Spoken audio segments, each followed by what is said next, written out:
Good morning. My name is Deborah Hodges. I am with the Institute of Medicine of Chicago. I'm the Association Manager and Program Manager. I thank you very much for being here with us today. So I'm just going to cover a couple of aspects of today's symposium, and then I'll be turning this over to Dr. Anita Stewart and to Dr. Bina Peters. So today's agenda is maternal and child health. There's a robust program that is prepared today with many speakers. We will be having a series of individual speakers, and then there'll be a panel discussion at noon, and Dr. J will lead us in that particular area. After each individual presentation today, there will be 10 minutes of presentation, 5 minutes of Q&A with each speaker today altogether.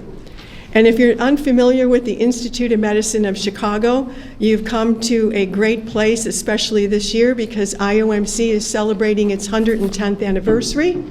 And we hope that you will join us on our event that's coming up on June 26th. President Avery Davis and President-elect Nellie Vasquez Rowland are the leaders of that particular event. It will also be moderated by a former Chicagoland news anchor, Rob Johnson, so we hope that you can attend that event. What we'd like to do, though, is to thank especially Cook County Health for their graciousness in hosting this event today for the Institute of Medicine of Chicago. The team has just been absolutely fabulous. A special thanks to Dr. Peters, Dr. Joseph, and Ms. Taylor for everything that they've been doing with the Institute of Medicine. I also would like to thank Dr. Stewart for her sponsorship for this event, and also Golden Square, which I am with.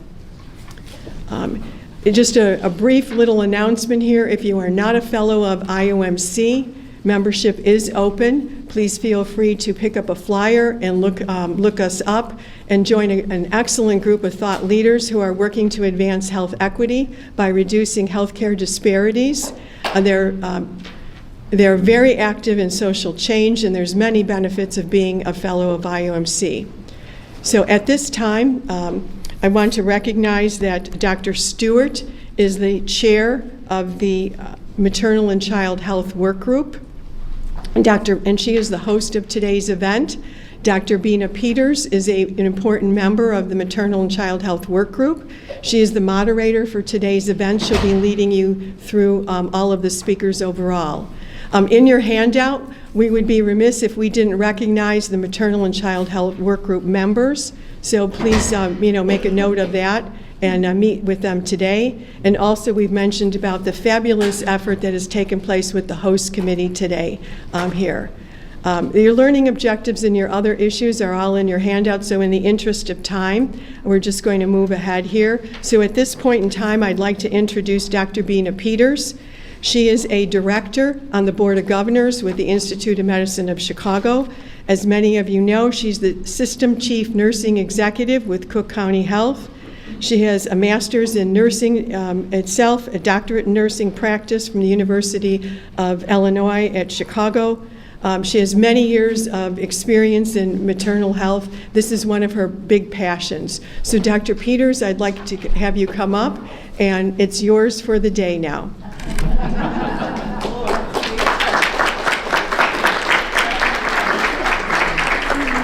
Thank you, Deborah. Good morning, all. Good morning. I learned this from President Pakongal. Good morning again. It is my great honor to welcome you all to the Institute of Medicine Chicago Maternal Child Health Symposium, hosted by Cook County Health.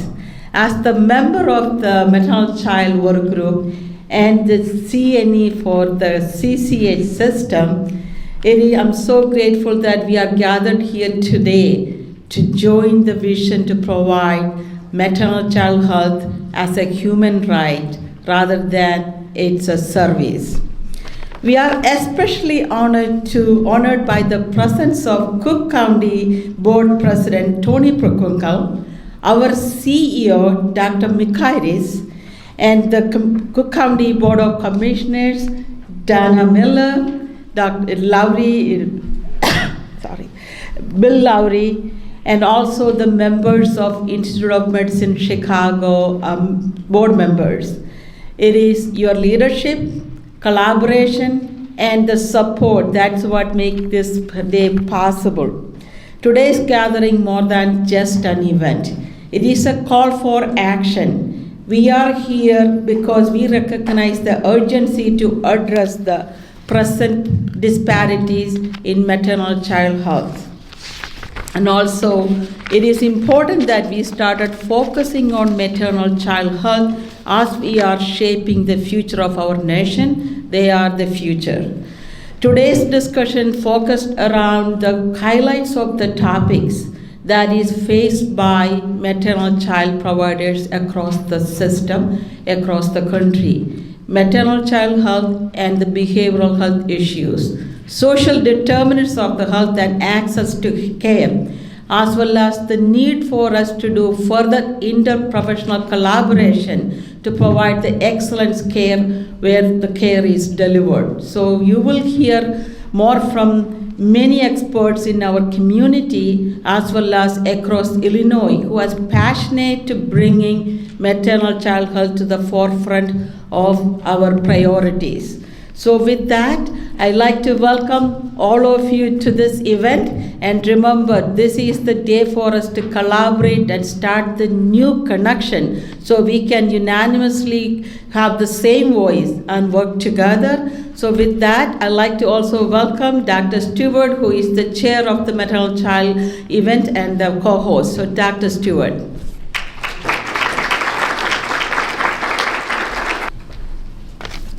Good morning, everyone. Good morning. And thank you, Dr. Peters, for your introduction. It's time to honor and welcome all of you today. Today is, of course, the Symposium on Maternal Child Health and Health Equity. We are gathered here not as just professionals and advocates, but as individuals deeply committed to advancing the well-being of mothers, children, and families, especially those individuals who historically have been underserved and overlooked. Maternal and child health is a cornerstone of public health. It is a reflection of how well or how poorly our systems serve those most at risk. And when we talk about health equity in this space, we're naming a vital truth that race, income, geography, and other social determinants of health still create a profound disparities in our communities. These disparities represent themselves as decreased access, poor outcomes, and poor care experiences. Today is an opportunity to listen, to learn, and to lead. We'll hear today from brilliant minds across multiple disciplines, clinical experts, policymakers, and community leaders. Each of you bring a unique perspective that is essential to our shared goal, that of providing every mother, every child, every family the opportunity to thrive, regardless of their background or their zip code. So let's approach today with curiosity, humility, and urgency. The work ahead is complex, but it's necessary. And together, we have the power to drive meaningful change. Thank you very much for attending this symposium. And with that, I'd like to turn it back over to Dr. Peters. Thank you, Dr. Stewart. It is now my honor to welcome a true champion for equity and public health, President Tony Prekonkle, who has been a tireless advocate to ensure that health is a human right, leading with vision, compassion, and unwavering commitment to improving health outcome for all, especially the most vulnerable population. So welcome Tony Prekonkle, our president. Thank you. Thank you, Dr. Patel. Good morning, everybody. Good morning. I'm very grateful to be here. I want to acknowledge Commissioner Donna Miller, who's joined us from the board. She has focused on maternal outcomes, I think, throughout her tenure on the board. We're grateful for her commitment to this. Maternal and child health is a critical issue for everyone in Cook County, yet disparities, we know, exist in health outcomes. Maternal morbidity and mortality disproportionately affect women of color. African American and Latina women experience higher rates of maternal mortality and morbidity, as well as greater challenges in accessing quality prenatal and postnatal care. These disparities, as you heard, are largely driven by complex factors such as socioeconomic inequities, implicit bias within the healthcare system, and lack of access to timely care. Addressing these issues is essential not only for the well-being of mothers and their newborns, but for the overall health of all of our communities. I'm proud of the work our health system and public health department have done over the years to recognize and solve the systemic barriers and improve the health outcomes for women and children across our region. Collaborative efforts between healthcare providers, academic institutions, community-based organizations, and advocacy groups are vital in creating a comprehensive approach to care, support, and education. By working together, we can close the gaps in maternal and newborn health outcomes and ensure that all women, regardless of race or zip code, have the opportunity to thrive during pregnancy and childbirth. I commend IOMC, Cook County Health, and all of the partners here today who are dedicated to addressing this issue head-on. This collective effort is not just a matter of access to health care, it's a matter of health and justice and human rights for all.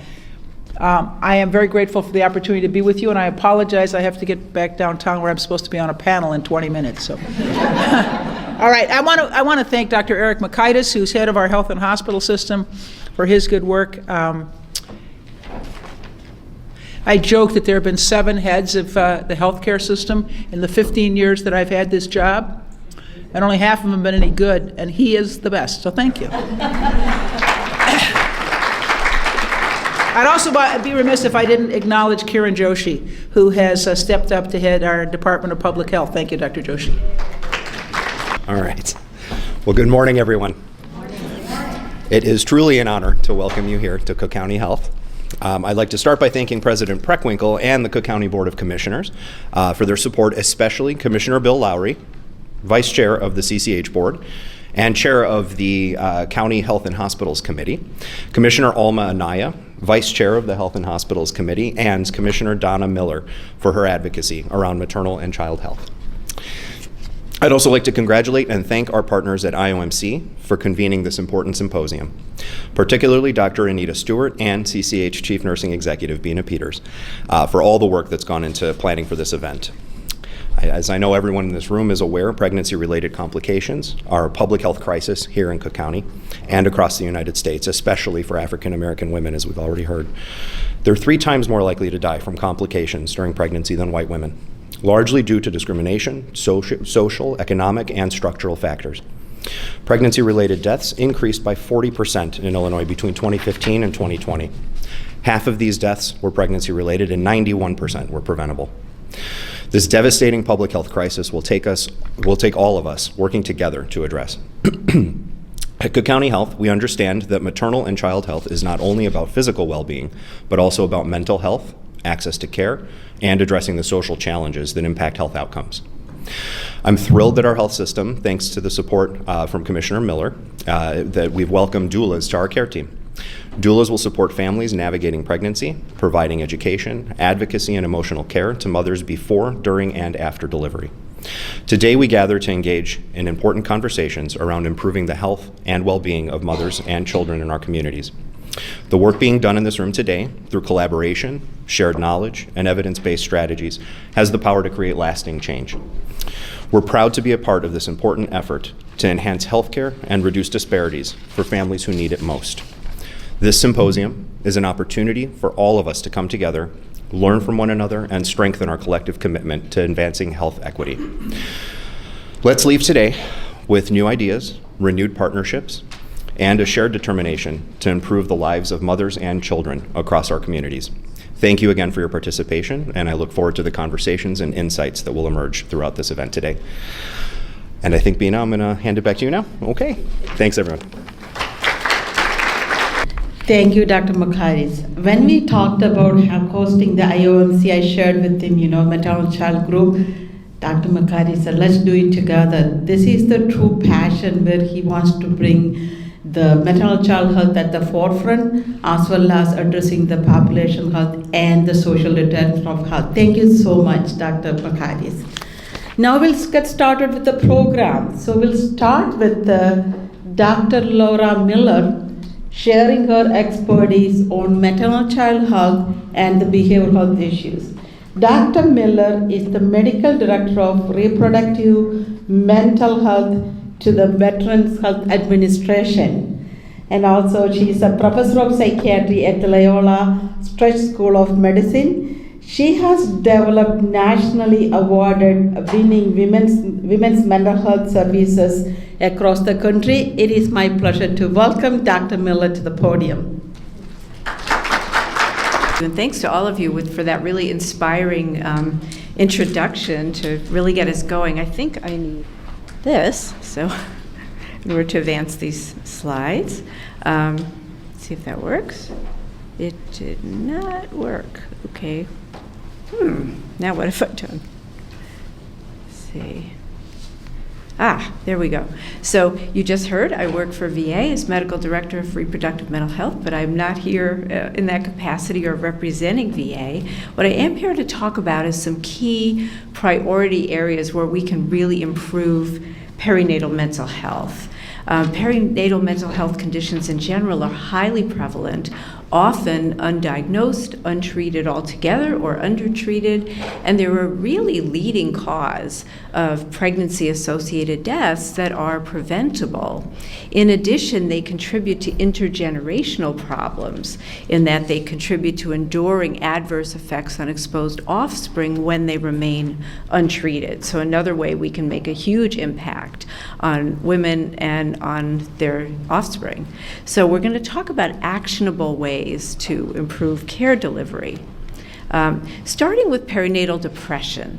To clear up some diagnostic confusion, if you look at our official manual, DSM-5, you'll see that there is no such thing as perinatal depression per se. There's a specifier that you can apply to mood disorders of any kind when they happen during pregnancy or within the first 4 weeks postpartum. But a lot of epidemiologic research shows that really the entire first year postpartum is a time of heightened risk for mental health concerns. In clinical usage and in almost all research usage, perinatal means during pregnancy and the first year postpartum. When defined that way, prevalence is about 12% of perinatal women. And the risks, if untreated, particularly during pregnancy, include preterm birth, low birth weight, IUGR, and ongoing adverse neurodevelopmental effects in offspring in many different spheres. And it is important, by the way, that people used to talk all the time about postpartum depression. You'll hear more perinatal depression because there was a recognition that most postpartum depression actually starts in pregnancy. We can be detecting it sooner, and we can prevent all these complications of untreated antenatal depression. So first step is indeed detecting it during pregnancy or as soon as it starts, and that happens best with screening. Screening doesn't happen anywhere near enough. You'll see the contrast with gestational diabetes, which has half the prevalence of perinatal depression and is screened for almost all the time, but depression only about 40% on average. There are well-validated public domain screening tools. The two best used are the Edinburgh Postnatal Depression Scale. It's called postnatal, but it's just as valid during pregnancy, the EPDS, and the PHQ-9, the Patient Health Questionnaire 9. If a site needs to do something even quicker than these two, the first two questions of the PHQ-9 are also called the PHQ-2, or otherwise known as the Woolley questions. Those can be used as an initial screen, followed by the larger instruments if they are positive. It's helpful to screen per ACOG guidelines at least twice during pregnancy, including the initial prenatal visit. And then throughout the first year postpartum, it is important to really remember that most death by suicide that's perinatal occurs in the late postpartum period. And both of those scales have items that measure suicidal thoughts. So because we're talking about the entire first postpartum year being at risk, it's important that we go beyond perinatal care providers to screen to also include PCPs, pediatricians, and allied health workers. It is also worth noting that in Illinois, perinatal depression screening is reimbursable as a risk assessment.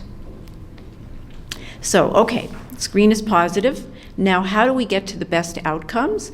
We have a path that we have to go through, and each step of the way there could be falling off, so we have to really pay attention to how to keep people on that path toward better outcomes.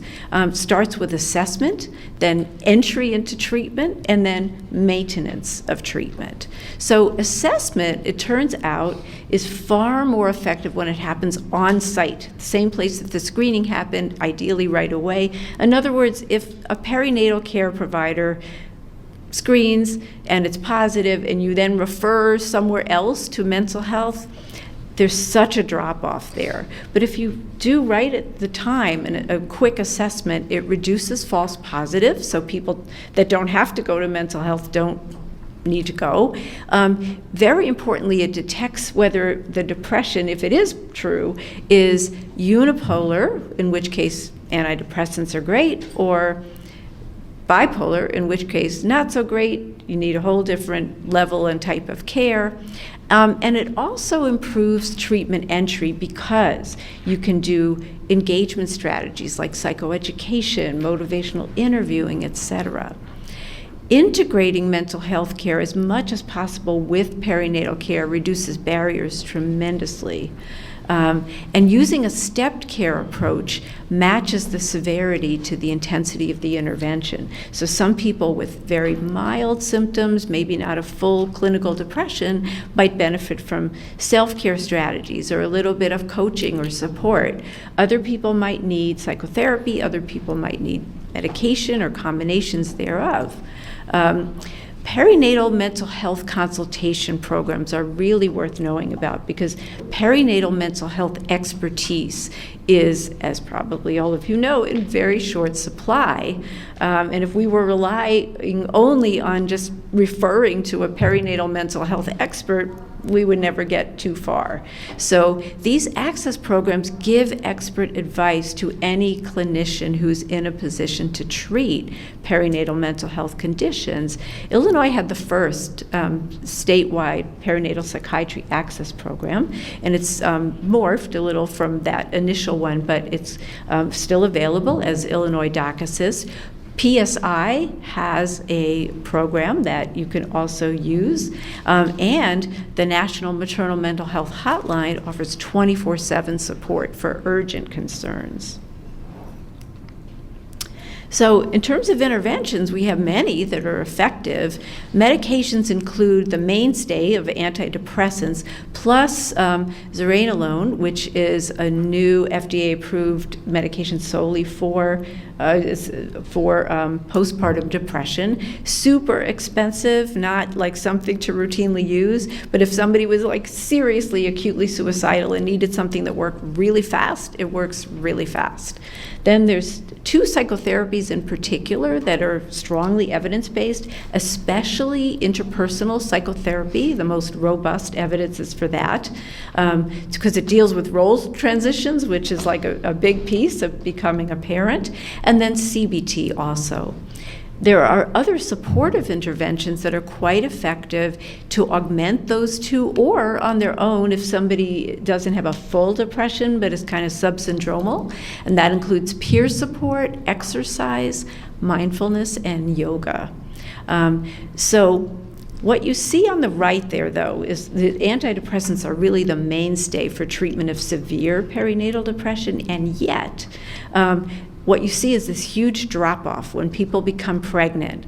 The blue dotted line is women giving birth, and the control group is the spouses of women giving birth. And you'll see that there's this huge decline in antidepressant use during pregnancy, and then there's a increase farther postpartum because so many people relapse, and it's such a vulnerable time for relapse. This is not guideline concordant. ACOG strongly recommends against withholding or discontinuing medications, antidepressants specifically, for mental health conditions due to pregnancy or lactation status alone, and that is because the risks of the untreated symptoms far exceed the risks of the medications. Now we're going to turn to talking about another really common scenario in the women we treat, perinatal PTSD. If somebody comes into pregnancy already having PTSD from prior trauma, active symptoms that are untreated are associated with quite a few increased perinatal complications. Also, childbirth itself or associated issues can be traumatic and cause new onset postpartum PTSD, whether it's traumatic pregnancy, labor and delivery, stillbirth, or having a baby in the NICU. Effective treatments are also quite available: trauma-focused psychotherapies and antidepressants, particularly 3 of them, sertraline, venlafaxine, and paroxetine, have strong evidence for efficacy. And the implications here are to screen for PTSD as well if you're dealing with a population that has a lot of trauma experiences, including screening for it postpartum for those who have had traumatic childbirth experiences or stillbirths or NICU babies.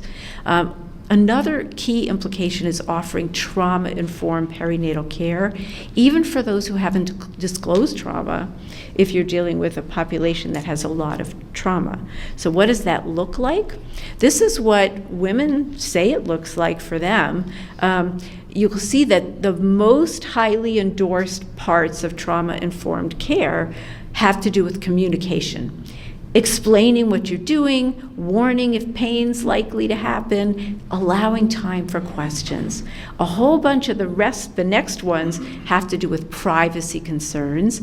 And then in addition to that, a lot of people notice that the footrests or stirrups that sometimes are on exam tables really can be very triggering, especially for people with sexual trauma. So consider, in cases where they're not needed, not using them, or maybe like a different position than lithotomy in cases where lithotomy position is not essential. And then another one that's mentioned is a companion, which could be a chaperone or could be somebody's significant other that's accompanying them.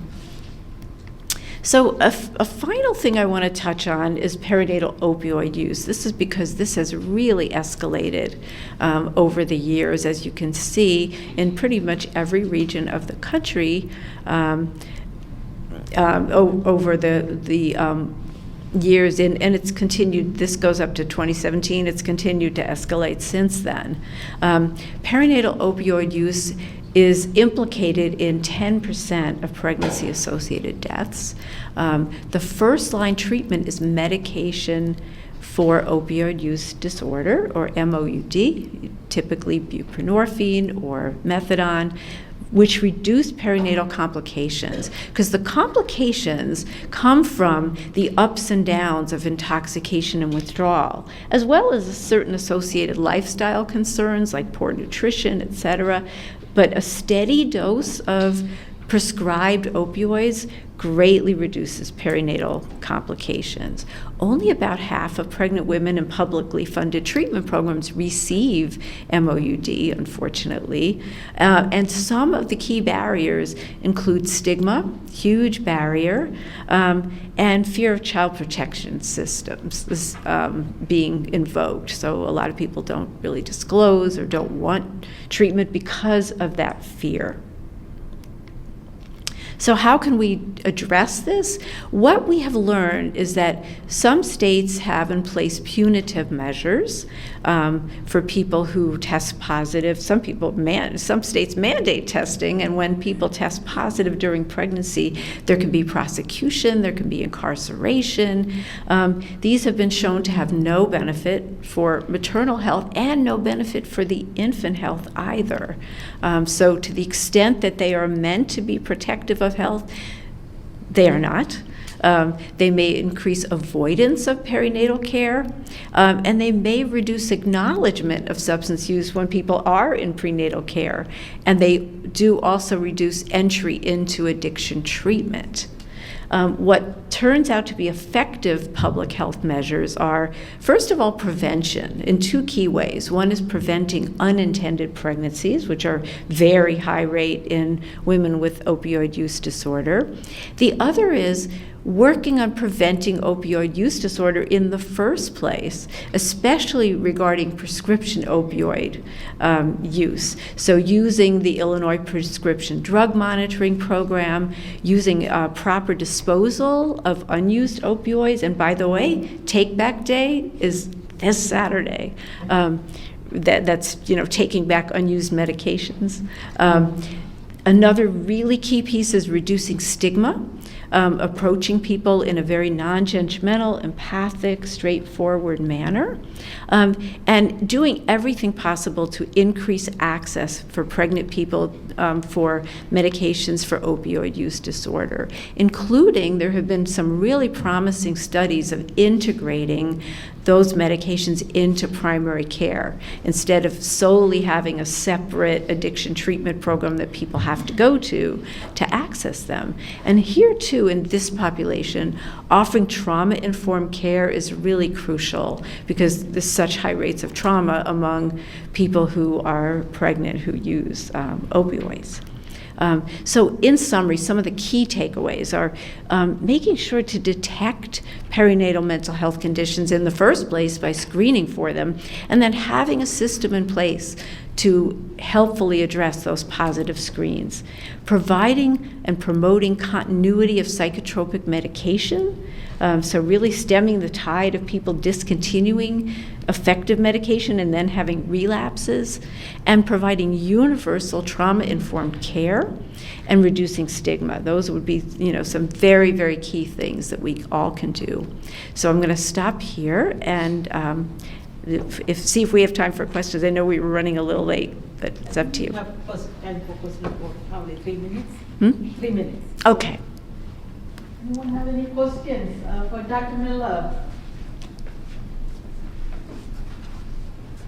Dr. Miller, does your research or anything take into consideration women who are incarcerated after the opioid use? Women who are incarcerated after? Yes, after they've been incarcerated because of the opioid use. Because of opioid use? Yeah, not my research personally, but definitely researchers have explicitly looked into that and found that maternal health is worse, infant health is worse, that it has never in any study been shown to do any good for anybody's health.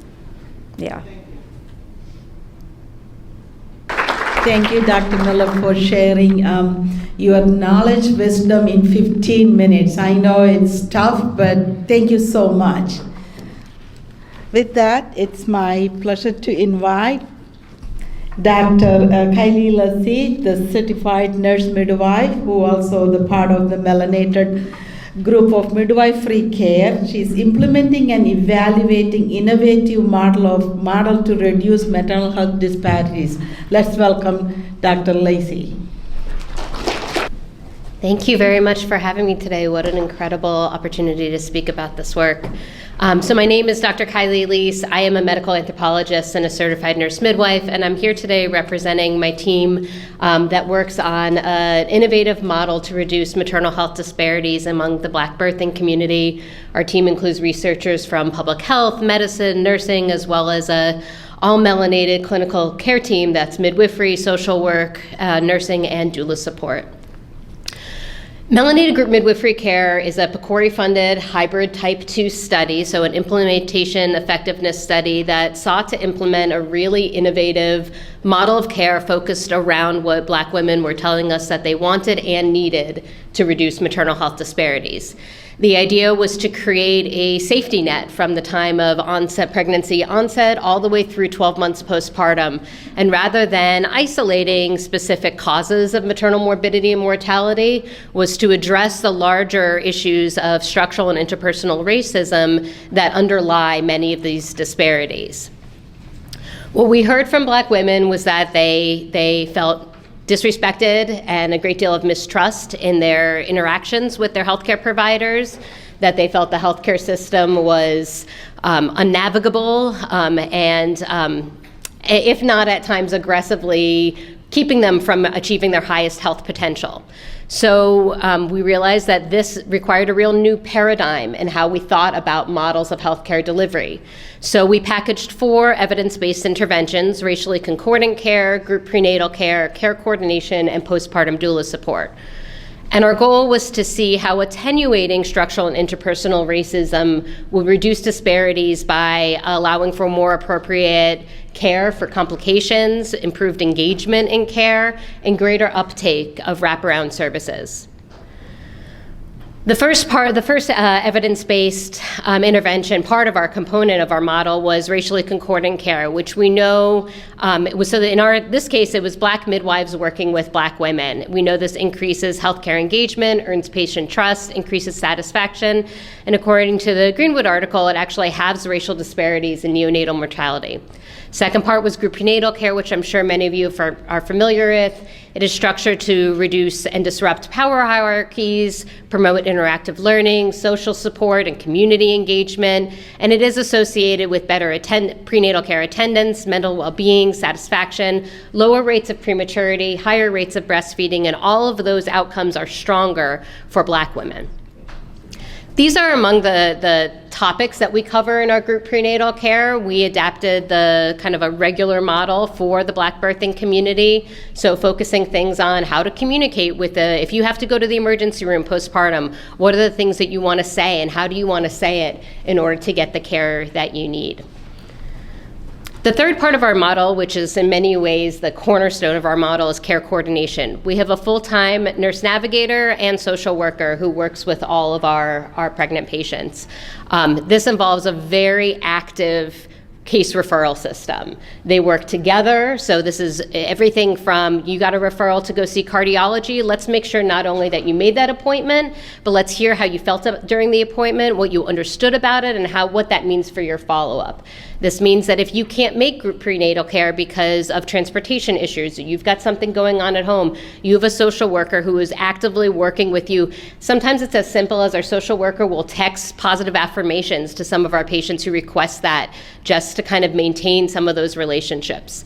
The third part of our model is postpartum doula support. We provide 12 months of in-home postpartum doula support with a racially concordant doula. We work with the Chicago Birthworks Collective, and we know that postpartum doula support decreases postpartum depression, increases breastfeeding, and it's involved in an active integration to be in the healthcare system, especially within those 12 months postpartum, where we know the majority of maternal deaths take place and where we know women are traditionally kind of dropped off from their healthcare providers.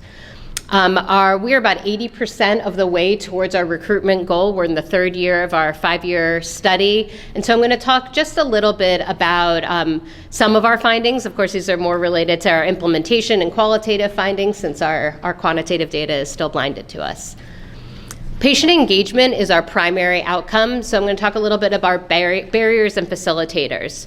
Our patient engagement tends to be really high through prenatal care and with our care coordination team, and then it drops off with our postpartum doula support. And some of those issues are structural. If you have housing insecurity, if there's stuff going on in your house, you're going to feel less comfortable inviting somebody else into your home to support you. Similarly, we heard a lot from Black women talking about how they felt that it was difficult for them to ask for help and invite another Black woman who has also her own family to take care of and her own community to take care of to be able to support them postpartum. The other place where we see a lot of drop-off with engagement is when our patients are referred to MFM for any type of complication. Even though eligibility for our study includes being appropriate for midwifery care and a low-risk pregnancy, about 40% of our women develop some kind of complication over the course of their pregnancy that requires them to have an MFM consult. And it's usually during these engagements that women start feeling the reoccurring themes of mistrust appear. And so some of the facilitators that we've really worked on throughout the course of our study to mitigate some of these barriers are intrapartum doula support. We found that women felt that they were really well cared for all the way through pregnancy, and then they were kind of left by themselves during childbirth. And then we tried to pick it back up with them postpartum, but if you don't have that continuity with someone who attends your birth, then inviting them into your home postpartum becomes more difficult.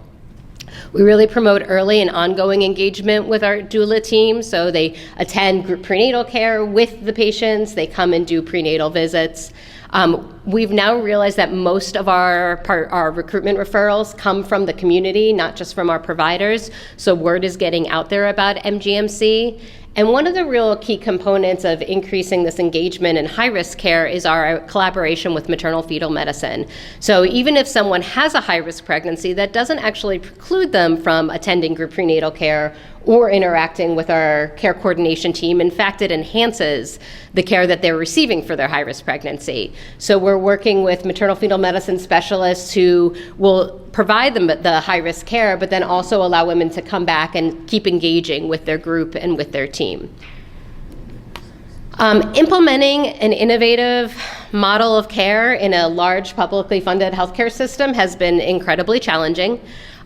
So much of our energy has been spent with dealing with barriers that have arisen kind of over and over again. Probably the largest barrier that we've seen is Black midwife burnout. So these are, our midwives have by and large been really eager and excited about working with MGMC and having the opportunity to provide racially concordant care. But when you consider their roles within this larger healthcare system where they are pulled in many different directions and have many competing responsibilities, providing that intensive care becomes yet another thing that's asked of them. And we've had a really difficult time kind of navigating that. A second part is Medicaid reimbursement. This really refers to the postpartum doula support. When we submitted this application, we said, our doulas are going to be able to fund themselves. That was back in 2022. And even today, when there's been so much more progress on actually getting Medicaid reimbursement for postpartum doula support, basically at the ground level, our doulas have said it's not feasible for them, that the barriers with individual billing, the barriers to even trying to bill as a collaborative are too onerous to make it worthwhile to change an entire billing model for this type of care. We're also seeing a lot of relational barriers. So the system itself is very siloed. So even though we have a full-time social worker, she's not been able to get a lot of support from her social worker colleagues that are more integrated into the larger healthcare system. Likewise, there's been a concern about kind of cocooning patients, that our goal with this project was to attenuate the impacts of structural and interpersonal racism.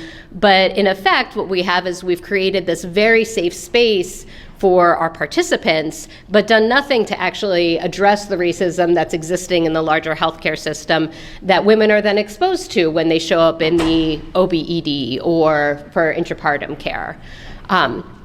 And finally, the last kind of subjectivity that I want to talk about is, again, this kind of strong Black woman paradigm that we talk about a lot, in terms of our Black midwives and our Black patients postpartum being able to accept care and also be able to, within our model itself, that they're taking on so many other responsibilities that it becomes really difficult to be able to maintain that level without burning out. Some facilitators to that is a really supportive leadership. When you have the supportive leadership, you're able to be more flexible with your model and the implementation of that.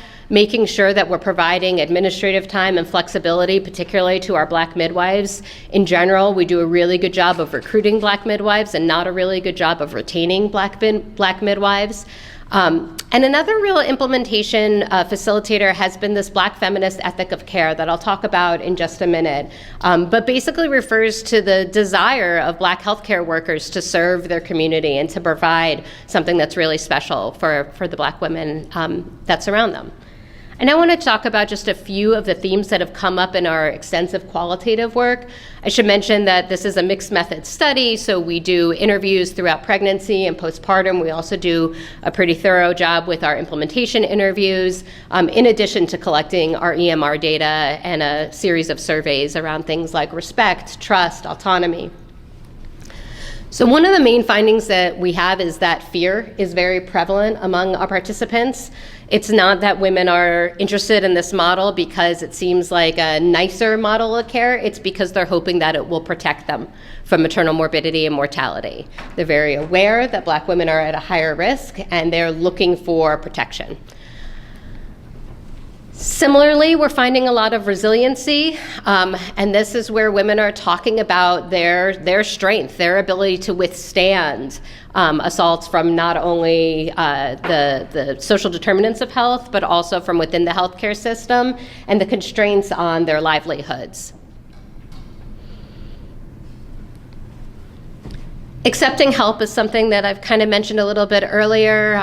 So just this idea of how do you accept help? We have a lot of women who are very hesitant, especially when it comes to the postpartum doula support, initially to let their doulas into their home. And we've done so much preparing. We explain to women over, that the doula does not care if your house is messy.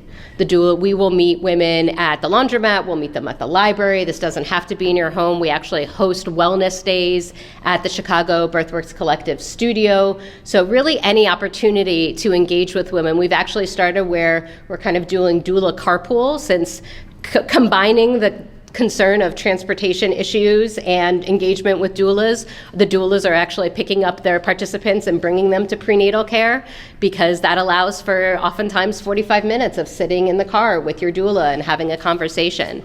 But what we have found is that when women do accept the help, they're finding it incredibly useful, that this isn't about replacing family members or replacing anyone else on your care team, but that everybody needs this type of support.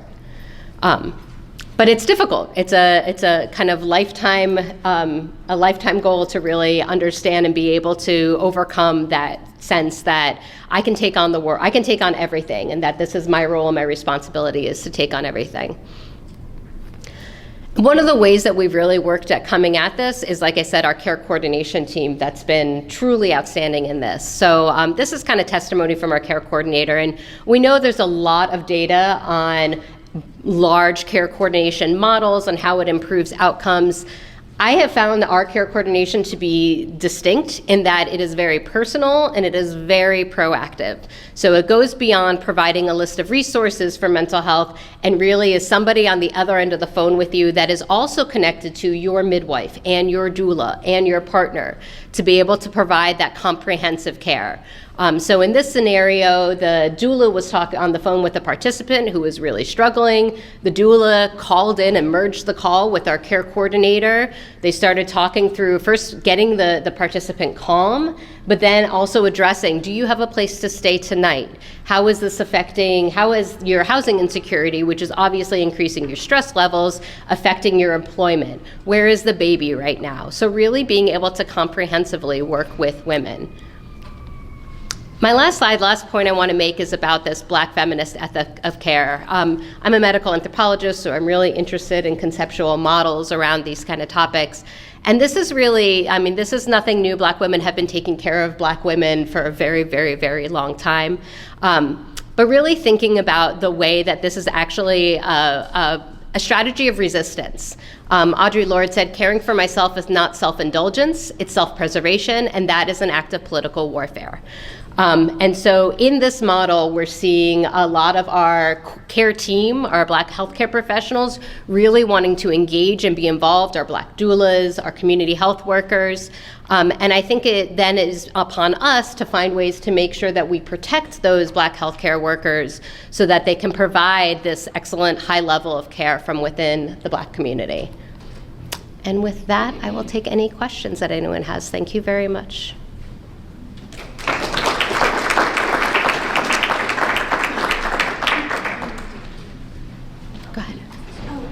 I'm sorry if you already explained this, but you talked about Black midwife burnout. Yeah. So is it specifically Black midwives that are being burned out, or is that like with every race, or is it, why do you believe it's specifically Black midwives that are getting burned out? That's what our project is focusing on. So we're actually looking at, and I do believe it's actually different between, I think that in the same way that we see racial disparities in maternal morbidity and mortality, when you recruit Black midwives to treat Black women, they're simultaneously protecting their community and addressing and acknowledging the racism that they're seeing from within the system that they work for and their colleagues. So we've had a number of scenarios where in our model, this is one of the first times that we're kind of closing the feedback loop.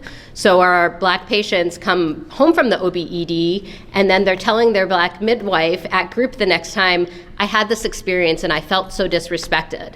And then you can imagine as a provider hearing that it's your colleague that made your patient feel disrespected, and that puts you in such a difficult position. We've had so that even though we don't, because of the feasibility, the difficulties in feasibility, our Black midwives don't provide intrapartum care to our Black patients, but our Black patients are calling their midwives when they're in labor because they want that same level of protection. So there is a different level of stress when you're both, mitigating and protecting your community while also being part of the system that's enacting that violence. But obviously there's a whole lot of data on larger healthcare provider burnout, but I think that is really important to pay special attention to providers of color. Thank you. Yep. Commissioner Miller.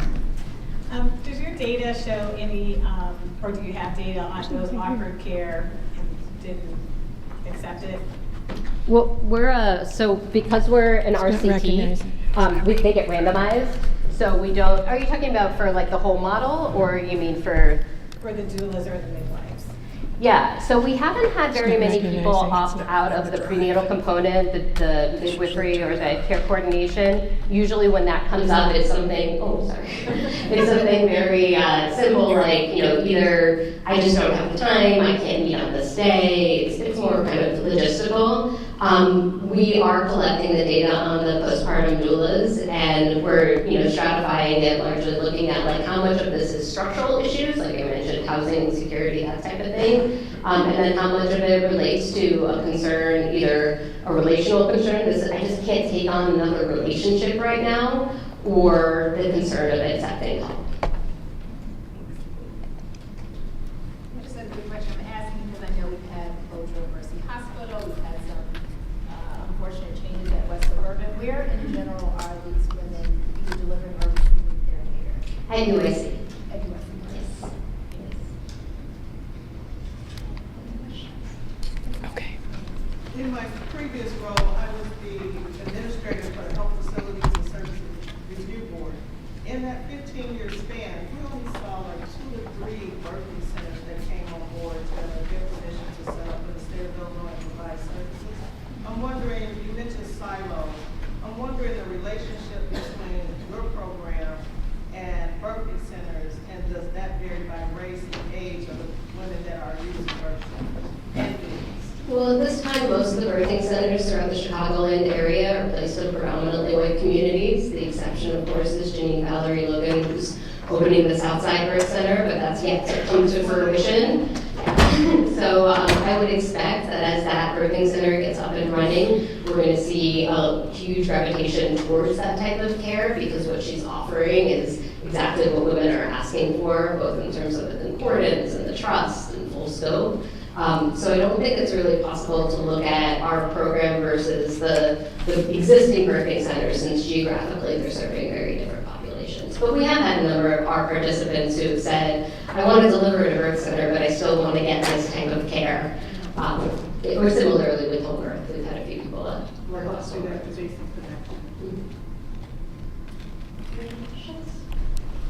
Thank you very much. Thank you, for the great discussion. I also like to recognize Commissioner Anaya with us now. She is really passionate about the maternal child, along with the Commissioner Miller. Thank you for joining. So I know we are running a little bit behind. We'll catch up. So with that,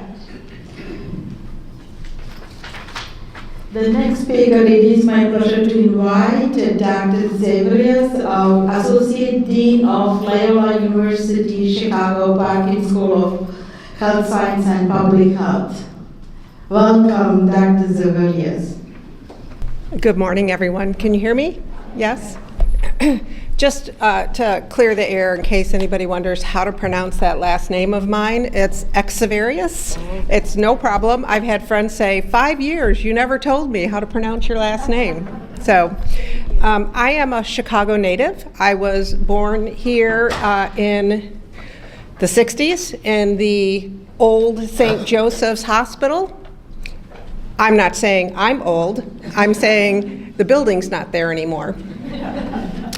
It was a time of a lot of civil unrest in Chicago, not unlike today, I think, where we have many issues. But I think it was maybe the eyes that I grew up in as a small child that really made me look at those disparities as it relates to just general health. Fast forward, in the early 2000s, I was hired as the maternal child health epidemiologist for the state of Missouri. I was also expecting my third child, and I was discovered disparities in infant mortality, that if you were a baby of color, you were 300% more likely to die than if you weren't. Made no sense to me. That's what sparked my career. That's what I've been doing for the last several decades. I was in Missouri. I just recently moved back home to Chicago, where my family lives, and to a great job at Loyola.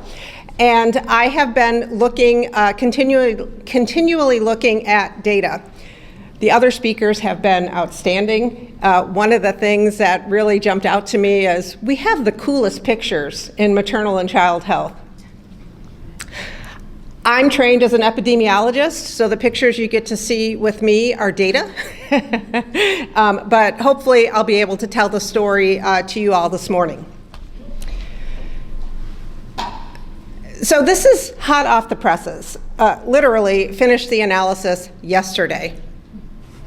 I took all of the United States birth certificate data from 2016 through 2023, which is complete data, and I was looking at these two converging epidemics that we see: women entering pregnancy at higher rates of obesity, and when women are pregnant, gaining excessive amounts of weight beyond what the recommended guidelines are.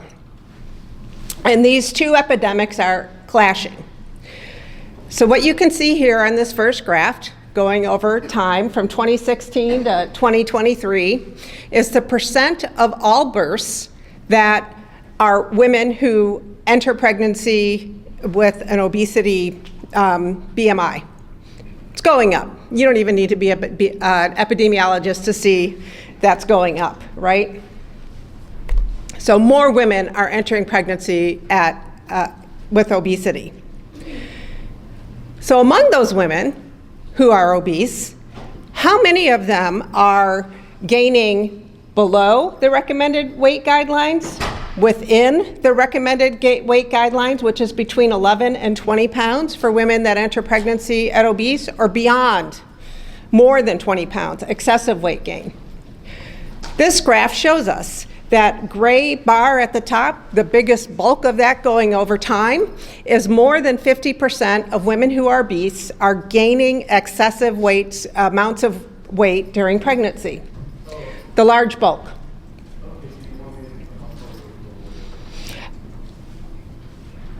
These are the two epidemics. So we're having more women enter pregnancy at obese rates, and a large portion of those women are gaining excessive weight during pregnancy. So what's that doing in terms of the impact on those birth outcomes of these two converging epidemics? Well, I looked at all that data based on what's available on birth certificate data. So we can look at all sorts of variables. We can look at race, ethnicity. We can look at age, education, marital status. I don't like that variable very much, but I put it in here. But in my next analysis, I'm taking it out. We can look at whether or not they had STI. Did they have a chronic disease like hypertension or gestational diabetes or pre-pregnancy diabetes? Did they smoke? Did they have a previous preterm birth? Did they have insurance? Was it Medicaid or self-pay or other? How many children did they have? Was this their first pregnancy? Were they primiparous? Or did they have other pregnancies, other children, multiparous? Looked at all that. When I looked at that data over each year and then looked at whether or not they gained less than adequate or excessive weight gain, all of those variables were influencing whether you were gaining the right amount of weight, the recommended adequate amount of weight. So what that means when I'm doing analysis, where I'm trying to look at the relationship between excessive weight gain and birth outcomes, is there's a lot of noise in there by these variables. So what I needed to do was pull out that noise so I could look at the true relationship between excessive weight gain and birth outcomes. So that's what I did. So the birth outcomes I looked at for when a woman gained excessive weight gain were, did they have a C-section? Was the baby low birth weight? Less than 2,500 grams? Was the baby born preterm, less than 37 weeks? Or was the maternal morbidity checkbox checked on the birth certificate suggesting that there were some complications during delivery? When I looked at that data, we saw high rates of C-sections, about 40%, pretty steady over time for obese women. Fairly low rates of low birth weight, but still pretty consistent over time, slightly going up from maybe 6% to 7%. Pretty steady preterm birth rates over time, slightly going up from about 9.1% in 2016 to 10.3% in 2023. And a very low rate of the maternal morbidity checkbox, only about 1.3 in this 2023 year of all obese pregnancies check that box. But what I was curious about was what's the differential impact of excessive weight gain? So I compared all obese women who were pregnant, who had adequate weight gain, and if they had excessive weight gain, was their risk increased for some of these birth outcomes? Cut to the chase, yes, it was. So we could see pretty steady, about a 15% increase in C-sections for women who had excessive weight gain. Now, I'm a PhD, I'm not a medical doctor, but I have friends that are medical doctors, and they tell me that when you're in the delivery room, there's additional complications when you're doing C-sections for women that are obese or different levels of obesity. 15% increased odds for C-section. Almost a 50% increased odds for having a low birth weight baby. So babies who gain excessive weight are more likely to have a low birth weight baby than an obese woman who gains adequate weight gain. So there's increased risk. Preterm birth was really a wash. It looks like it went down a little bit, but as we say in epidemiology, the 95% confidence interval had 1 in it, so meaning it was non-significant. And remember that low rate of the maternal morbidity checkbox that I mentioned a few minutes ago? There was about a 21% increased odds of having that box checked if you had excessive weight gain during pregnancy, only among this population of women who had an obese BMI. This tells us that there is this convergence of epidemics. This does tell us that there is an impact of not only having more women entering pregnancy at obese rates, but that differential impact of excessive weight gain is having an impact on those birth outcomes. This is what epidemiologists do. They tell you where the problem is, right? They can use data to say that. It's not where I like to end. It's where I like to start. We should be using this data to ask my favorite question, this question I ask my students in the classroom. So what can we do about this? And it's complicated.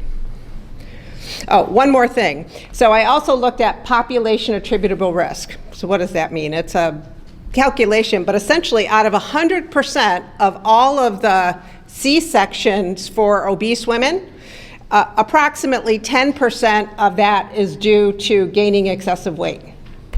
Or out of all the obese women who have a baby at low birth weight, about 20% of all that risk is due to excessive weight gain. Not really for preterm birth, as I mentioned, there was very little impact. And then for the maternal, I'm sorry, I went too quickly. For the maternal morbidity down at the bottom, about a 5 to 10% increased risk. So out of all the risk, we see a good proportion of that risk is due to excessive weight gain, which means if we didn't have excessive weight gain, we would be able to reduce that level of C-section, preterm birth, low birth weight, et cetera. It's preventable. We can do something about it. We're talking about losing weight. I don't know about you all, but I know that I've struggled with weight loss my whole life. It's not easy to lose weight. What do we recommend for women who are obese? Well, one of the first recommendations that we talk about or that we read about is diet and exercise counseling, right? If you restrict your calories or you increase your exercise, you'll be more likely to lose weight. Now, one of the things we do know, however, is that it's best to enter pregnancy without that risk, to have that preconception or pre-pregnancy plan. Yet many providers tell us that's not their job, to talk with women about pregnancy when they're not pregnant. There's room. There's also growing work around precision interventions. Maybe we need to target biomarkers, measure them, and then adjust what we recommend for women based upon their individualized biomarkers for glucose or insulin, et cetera.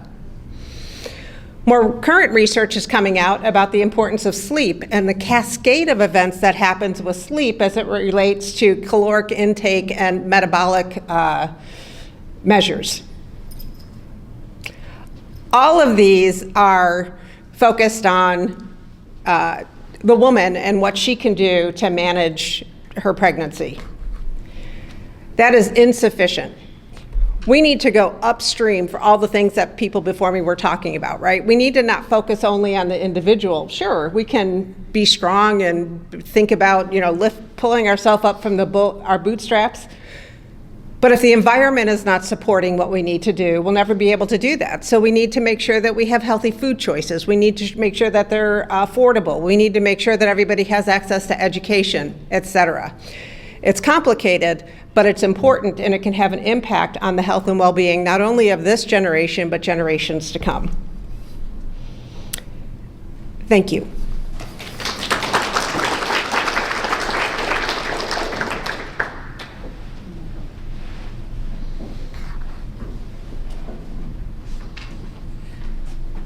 May I ask you a question? Regarding your C-section rate, we all know that an increase in the C-section rate also increases the morbidity and mortality. And in your studies, did you take a look at the type of insurance that particular individuals had as a confounding factor in terms of outcomes? I can do that. I didn't isolate that to say this is the impact of that. That's not true. I probably ran that data and I have it at home. What I presented here was I used that and I took out the noise associated with that, so it would only hold on to the relationship between these two things of excessive weight gain and C-section. But I have the data and I'd be happy to share it with you if you'd like to see it. That's looking specifically at insurance status as an individual risk factor. That would be interesting. The literature seems to suggest there is a factor as it relates to the insurance factor, time of day, weekend, as opposed to evening. So that was the rationale for the question. I have all that data too. That birth certificate data is very rich. Thank you. Thank you so much, Dr. Xaverius. Thank you. I got it. Thank you, I really appreciate. So with that said, it is my privilege to invite Dr. Anselin, who is representing American Academy of Pediatrics Illinois chapter. There she is. Let's welcome Dr. Anselin. All right. Hi, everyone. Good to see you all. My name is Emma Anselin. I am a pediatric hospitalist, but here today I'm representing as the co-chair for the Committee on Housing for the Illinois chapter of the AAP, which is an organization of more than 2,000 pediatricians across the state. And the title of my talk is Strengthening the Voice of Pregnant Persons, Young Children, and Families in Our Housing System. So I really want to start by grounding us in the perspectives of our patients and families. So this is a piece of art from a summit that we held last spring in Belmont-Cragen on the connection between health and housing. And the artist, Griselda Avila, made this to represent themes from community participants at that summit. There's a lot going on here, but I want to call your attention to a sentence up at the top, a quote from a participant, "Only as safe as our homes." I think for me, this really evokes the fact that having access to a safe and stable home is so core to our ability to live a healthy life. And you'll also see on the right-hand side a lot of themes around the power of community members and the power of their voices. So I'm here today in my role as an advocate and presenter, really to create space to amplify the voices and expertise of our community members. Here are my learning objectives. In this very short time, I'm hoping you'll be able to define housing insecurity as a critical maternal and child health issue, to describe the link between health and housing insecurity for this population, and to identify future directions for advocacy. So let's start with some definitions. I'm sure for many of you, when you think about the connection between health and housing for pregnant persons or young families, you may think about families or patients of yours experiencing homelessness, which could look like several different things: living in a shelter, living doubled up or tripled up. Others may be thinking about conditions in the home, whether they're safe, whether they're affordable.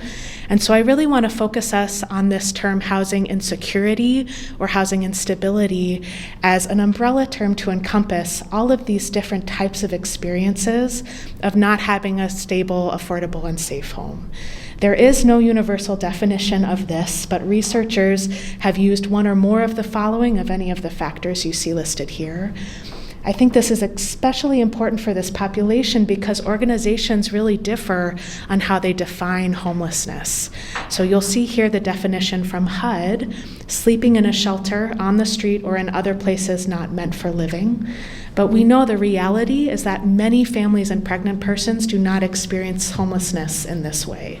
The Department of Education includes that definition as well as temporarily staying with others, which is the reality for a lot of folks in this population.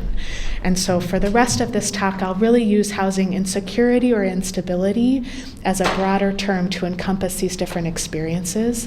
And importantly, we know that all of these different facets of housing instability have profound health impacts, not just homelessness. So how does housing insecurity or instability impact health for this population? I'm sure none of this is news to this group. We can think about how not having access to a safe or stable home can lead to under or inappropriate nutrition from material hardship, not having access to food storage or cooking, can lead to infectious disease through exposure to pests or overcrowding, and also injury. And in particular, for this audience, I think about our families who are not able to create a safe sleeping space for their infant, either because they're staying in a shelter or in an overcrowded situation where they simply don't have the space for a separate sleeping area for their baby. Housing insecurity also leads to disruption of social and academic supports. I think we've already heard from others talking today about how critical social support is during pregnancy for good outcomes. It creates transportation barriers, which we know leads to delays in prenatal care and well child care. And finally, barriers to following treatment recommendations, for example, not having a safe place to store medications. And then finally, housing instability is really a critical source of toxic stress. So what do I mean by that? We know from the literature around adverse childhood experiences and toxic stress that when we are exposed to a threat, such as not having access to a safe or stable home, this activates pathways in our body, including the hypothalamic pituitary adrenal axis. Chronic stress leads to dysregulation of this pathway, which over time leads to changes in brain architecture and other organ systems, especially during sensitive periods of development. And I think this really helps explain why we see such profound and lifelong health consequences from housing instability during pregnancy and early childhood. So we know that pregnant women who experience different forms of housing instability during pregnancy, including evictions and threatened evictions up to homelessness, are more likely to give birth to a baby who is low birth weight, who is preterm, and who has a NICU admission. We also know that children who are exposed to any aspect of housing instability during infancy are more likely years later to have developmental delay, and when we follow them into adolescence, are more likely to have chronic illness, anxiety, and depression. And so during this really critical period of time, housing instability in its various forms, and even if temporary, can have lifelong health consequences for our families. So knowing that, what do we know about the scope of this need? Unfortunately, there are a lot of gaps in our understanding of how prevalent the need is. These are 3 different estimates that I give to you to start filling in the pieces of this puzzle, but we know that this is not complete. So the box on the left has data from PRAMS, which is a survey administered by the CDC to pregnant persons. And on that survey, pregnant people can indicate yes or no to the question, I was homeless, living in the shelter, or on the street over the past year. This survey relies on mailing and phone calls, and so we know that is not going to capture persons who don't have a stable address or don't have access to a phone. The middle number is based on the point-in-time estimate. So this is HUD's traditional way of capturing numbers or estimates for persons experiencing homelessness, which is counting individuals staying in a shelter or on the street during one night in January. There's the estimate from 2022 for young children experiencing homelessness by that definition. You'll see we don't have data specifically on pregnant persons. And then that last box is an estimate of doubled up homelessness for young children. So this is based on census data from the American Community Survey. And you'll see that that is a significantly higher number than the middle box. And so we know that for most young families, they are experiencing homelessness as doubled up or tripled up homelessness based on these estimates. So if we rely only on screening questions capturing living in the shelter or on the street, we have a serious underestimate of how many families are impacted by this. And in addition, there's really no systematic collection of data in the city, county, or state for homelessness or housing instability affecting pregnant persons and young children. And if you ask housing organizations, there's a lot of variety on whether they are asking about pregnancy status or asking about the age of children. we don't even have agreement on really a standard measure of housing instability. So these are two screening tools that are validated and commonly used by healthcare organizations. And one group of researchers went to 9 different states and surveyed adults using all 5 of these questions, and they found that there was only an 18.7% overlap. So meaning that a significant portion of the time, someone might screen positive with one of these sets of questions and answer negative to the other set of questions. And I think this really underscores how asking about housing status is complex and sensitive, and we need a lot more information to be able to know how to ask about this in a family-centered way that gets us the information we need. So when we combine these two facts, that we know housing instability has profound health consequences for this population, and also we do not have a good understanding of how prevalent this need is, we're left with a really critical gap, which is that very few housing organizations in this state prioritize pregnant and postpartum families. And yet this population also faces significant barriers to navigating our housing system, in part because a lot of housing resources depend on that definition of homelessness from HUD, and so exclude young families who are experiencing doubled-up or tripled-up homelessness, or who are experiencing other types of housing instability like threatened eviction or unsafe housing conditions. We also know this population, as you can see from today, really requires wraparound services to address all of the intersecting social determinants of health. So how do we address this gap? I would like to elevate these 3 main advocacy strategies, and this is what we're really focusing on at ICAP. So first, to foster collaboration. There's a lot of separation between organizations focused on housing and organizations focused on early and maternal child health. How can we work together to provide services for this population? Second, how do we improve data collection? We need to understand the scope of housing insecurity affecting this population so that we can advocate for resources.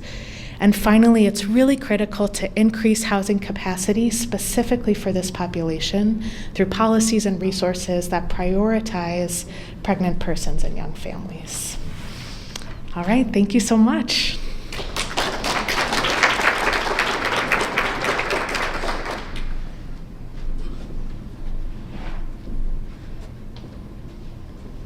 Any questions for Dr. Insolent? I have a question. Those families that are in need of housing, do you usually direct them to 311?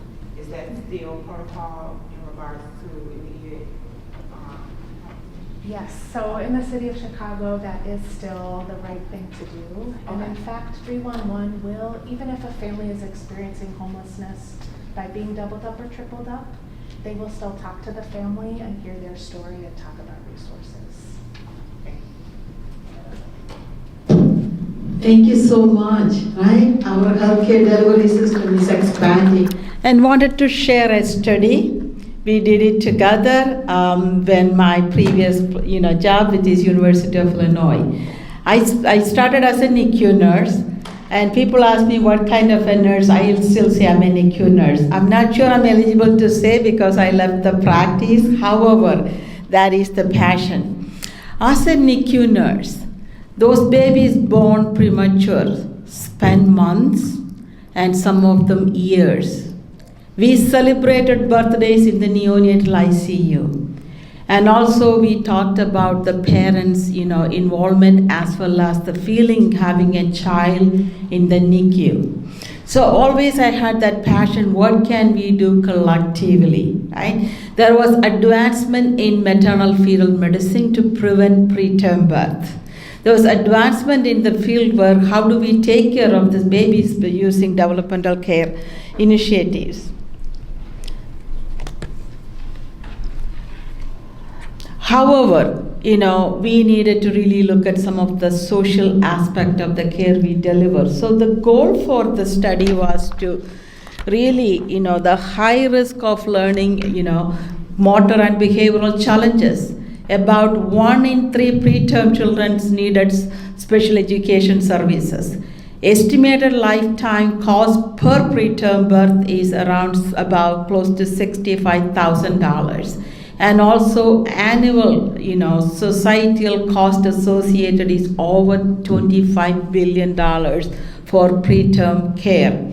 And this include, medical as well as the social aspect of care. So with all those things, when we talked about, technology is advancing, medical care is advancing, but what else we need to do? So we came up with a small project to really learning from what are some of the challenges mothers face during pregnancy.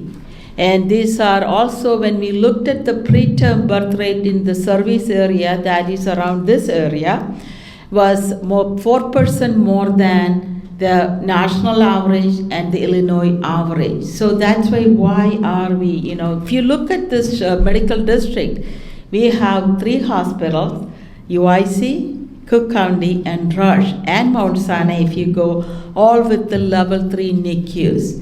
And the census on those NICUs were like more than we all like to see it, right? So I said, what can we do? So came together, we implemented a care coordination model using community health workers for high-risk mothers. And remember, this is 7 years ago.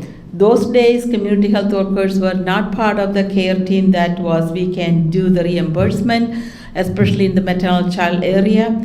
And also in this program, we used an APRN to coordinate the care. And also our goal was to increase the preterm, maternal, preterm or prenatal visits by 10% and also decrease the preterm birth rate by 10%. So this has happened in one of the Midwestern, inner city fairly qualified health center. We also use the principles of Dana Bedian, which is we need to have a structure and a system and a process to address the gap. At the time, we also use the human-centric design principles. That is, people with the problem need to tell us the solution rather than we are creating solutions for them, right, to really it works. So we use that principle to drive the care delivery model. And again, remember, if we talk about care coordination after 7 years, we improved significantly. Those days to find an APR and to do the care coordination was like, where do I find money? And also the community health workers. So we did partnership this Marchadime through a grant to do this small pilot study. So what did the APRN do? So she reviewed the high-risk charts to make sure that the moms, meet the score.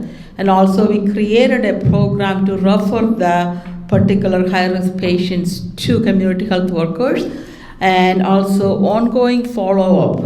Not only the clinical issue, but also we brought in the social aspect of the care, as the ma'am has support to come to the clinic for the prenatal visits. That she has the support to pay for the transportation. Also, what are the resources available? So that was the main focus for how do we support this mom, and also navigate the patient throughout the appointments. Having a normal child pregnancy itself is involved a lot of coordination, seeing your providers and follow-ups. But think about a high-risk pregnancy. It is triple. Sometimes, they have to see the providers on a weekly basis, the test and follow-up. So all those, coordination services was part of this program. And also improve the communication and the trust. And I know we mentioned about the trust is a key factor for these mothers to engage in the care. And here we highly talk about all of the community health workers. They completed the intake form. They again navigated the appointments, called them up, facilitate the transportations, and link the patient to health promotion community services. That way there are so many services available in the community, but being a patient with the high risk or the high-risk mom, it's hard to find all those services. So those community health workers link the services and also facilitate the communication between the providers and the patients.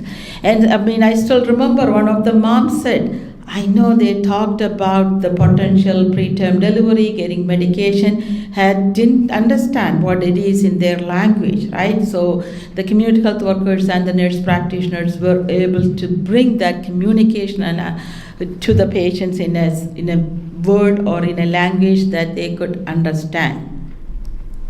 This is the complex side. So this is where I'm not going to spend time. I'll share the slides. See, the whole process.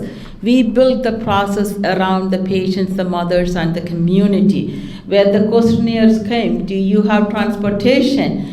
And then the next action was, how do we help this mom? Some moms preferred the social, public transportation. Some wanted, also arrange the lift or other services. So it was individualized.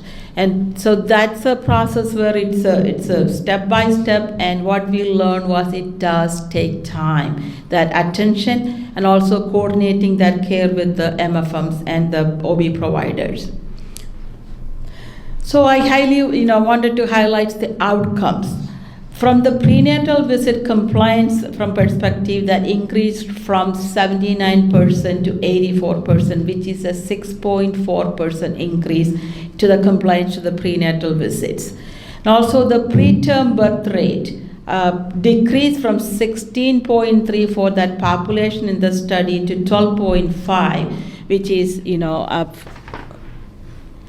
is a 21.4% increase. So this was a small study. However, what we learned was individualized, targeted intervention at the level of patients' understanding, the mother's understanding, and also addressing the social determinants of the health need. It can definitely decrease the preterm birth rate, for this population, as well as I believe it can be a structure that can decrease the overall preterm birth rate. Because the preterm birth rate, we talked about the months and months they spend time in the neonatal ICU, but once those children leave the NICU, their life beyond is their education, their cognitive function, all those are impacted. So what I wanted to share is this is the study that we did it, and then this particular outcome helped communicate not only at the system where I worked, we also advocated this at the state level, really looking at the care coordination aspect and how do we establish a reimbursement structure, how do we support that. I'm so happy to see and what is happening and listening all of you are presenting. We came long way. Right now we have doula support is getting reimbursed, care coordination is getting supported. And however, we have long way to go because we have not made significant impact or improvement in overall preterm birth rate in our country. And also remember the preterm birth rate is highly prevalent in African American women, regardless their education background. So we also have to really start think about precision medicine. Why is it affecting a particular community or so it's a lot of work to be done in this area. So that is where it is driving. So the clinical implication is happening now. I was preparing this slide a few days ago and I'm like, oh my God, there's so much improvement since then, but we have long way to go. As we are embarked on the journey of creating a program to receive every mother and a child, the care to what they, embark on the journey to the right care at the right place at the right time. I also wanted to encourage my colleagues and friends to really think about integrating, preventing preterm birth into that structure. So we collectively can improve the health of the nation by having healthy children. So with that, thank you, and let me pause and see if you have any questions or comments.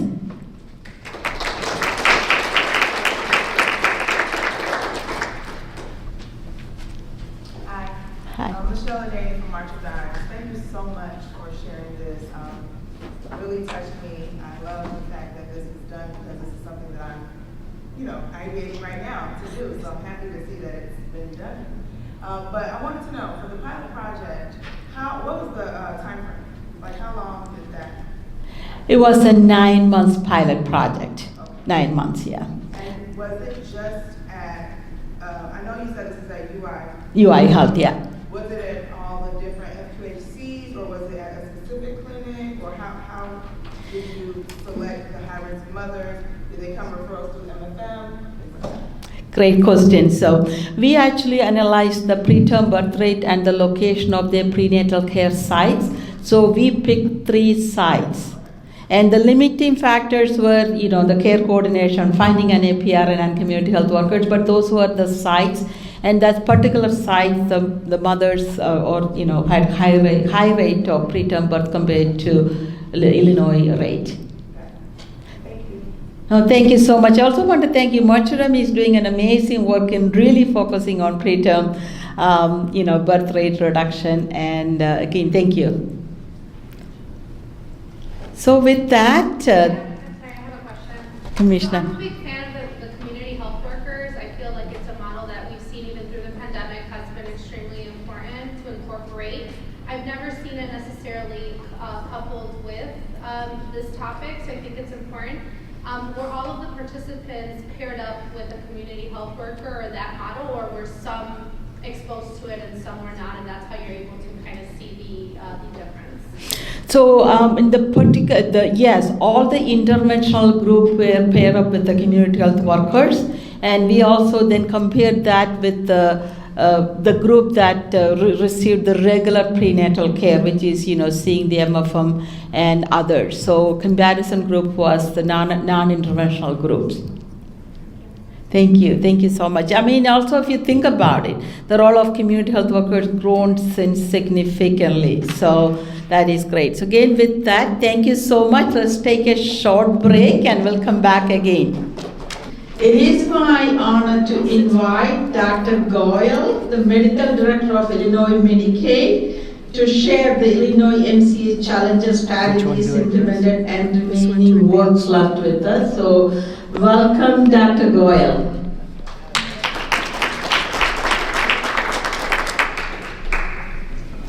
On the right, just this one. There you go. Good morning. And everybody can hear me at that end? Okay. Couple disclaimers before I start. One is this is not a presentation about Medicaid only. This is a little more global presentation. The second thing I want to say is when Dr. Stewart and Dr. Peters contacted me about being here today, I was very excited about learning. And so far, you've all come to that expectation. I want to say that it's a real pleasure learning from your different experiences, different perspectives, and I think collectively we are way ahead of where we were previously. You can talk about 5 years, 10 years, or 20. Having said that, I've got about a total of 9 slides. We will advance very quickly. And at the end, I want to have at least a couple minutes left for any questions, clarifications, because sometimes I do obfuscate things on purpose, so you'll ask me something. Having said that, I've also requested Dr. Stewart, my colleague, to raise her hand at 12 minutes so that it'll give me a minute to finish, and then you'll have a couple minutes left to you. Having said that, this is an introduction for me, and we'll move on. The maternal mortality, and one other thing I want to say, I've tried to kind of prioritize this presentation in the rule of 5, if you will. The 5 top challenges, the 5 top everything. And there may be some variations of that, but we'll go just the way we should. Worldwide, the commonest cause is hemorrhage, which goes across except when you come to Illinois. The second commonest cause is hypertensive disorders of pregnancy, preeclampsia, eclampsia included, and you recognize that that's universally a problem. Infections, especially outside of the United States, are a bigger problem. And Dr. Stewart has educated me time and time again that even though C-sections, unnecessary C-sections, may not be associated with maternal mortality, but they do increase the risk in terms of infections, in terms of anesthesia, in terms of unnecessary hospitalization, etc. So be cognizant of that. OB complications, which you don't see on the list of USA or Illinois. And this is like various complications going forward that occur during pregnancy. And unsafe abortions. Very important. All of this data is from 2023. There may be a number here and there, but again, some of this was preliminary data and they kind of refine it going forward. More importantly, in Illinois, the latest data shows that substance use disorders are the highest category causing maternal deaths. Very important. And some of this, 2023 was literally seeing the effects of pandemic, COVID pandemic, and the access was restricted at that time. Some of the care was occurring telehealth only, and you can understand why. The other thing that was emphasized before was one of the things was obesity, and then diabetes, hypertension, pre-existing conditions. Add to that, cardiomyopathy and so on. So all of that is important, but most importantly, when you heard Dr. Makaitis say, most of these conditions are preventable. Maternal mortality numbers and rates, very interesting. Worldwide, in 2023, you had 260,000 maternal deaths. For the same period, even though that is not a subject that I'm going to talk to you about, there were millions of children's death or neonatal deaths, if you will. And if I'm remembering right, 60 million or something like that, worldwide. And the rate, maternal mortality rate in the world, 19.7 per 100,000 live births. So this data does not include stillbirths, that does not include births that did not occur or were not recorded, or could have been in Illinois, they could have been out of state. So the important part I want to emphasize is there are, in the worldwide WHO data, you see that sub-Saharan African nations have one of the highest rates, and about 90% of maternal deaths occur in low-income population. So translate that into USA data, national data, CDC validated, and what you're seeing here is 669 maternal deaths in 2023, recorded. And if they weren't recorded, we can't say. And I've given you the numbers, what they were in 2022, 817, 2021, 1205. And the rate, then compare it to the worldwide rate, is 18.6 per 100,000 live births. In Illinois, the data that I saw was 88, but it was preliminary data, I want to say, and there may be one or two variations since then. About 91% was preventable, as you heard before. In 2023, the rate in Illinois was 18.1 per 100,000 live births. And as all of you know, at least if you didn't know when you walked in this morning, you know now that in black population, that rate is at least 3 times, maybe higher. So maternal mortality major risks. If you are from black community, you have a higher risk. God knows why. It's not the color of the skin. It's not genetic. And I say that very emphatically, seen a lot of data on this. Age 40 plus is a high risk. If you have less than high school education, it's a high risk. This is Illinois data. Poverty, and which translates into Medicaid, 138% of federal poverty level, FPL, you're a high risk.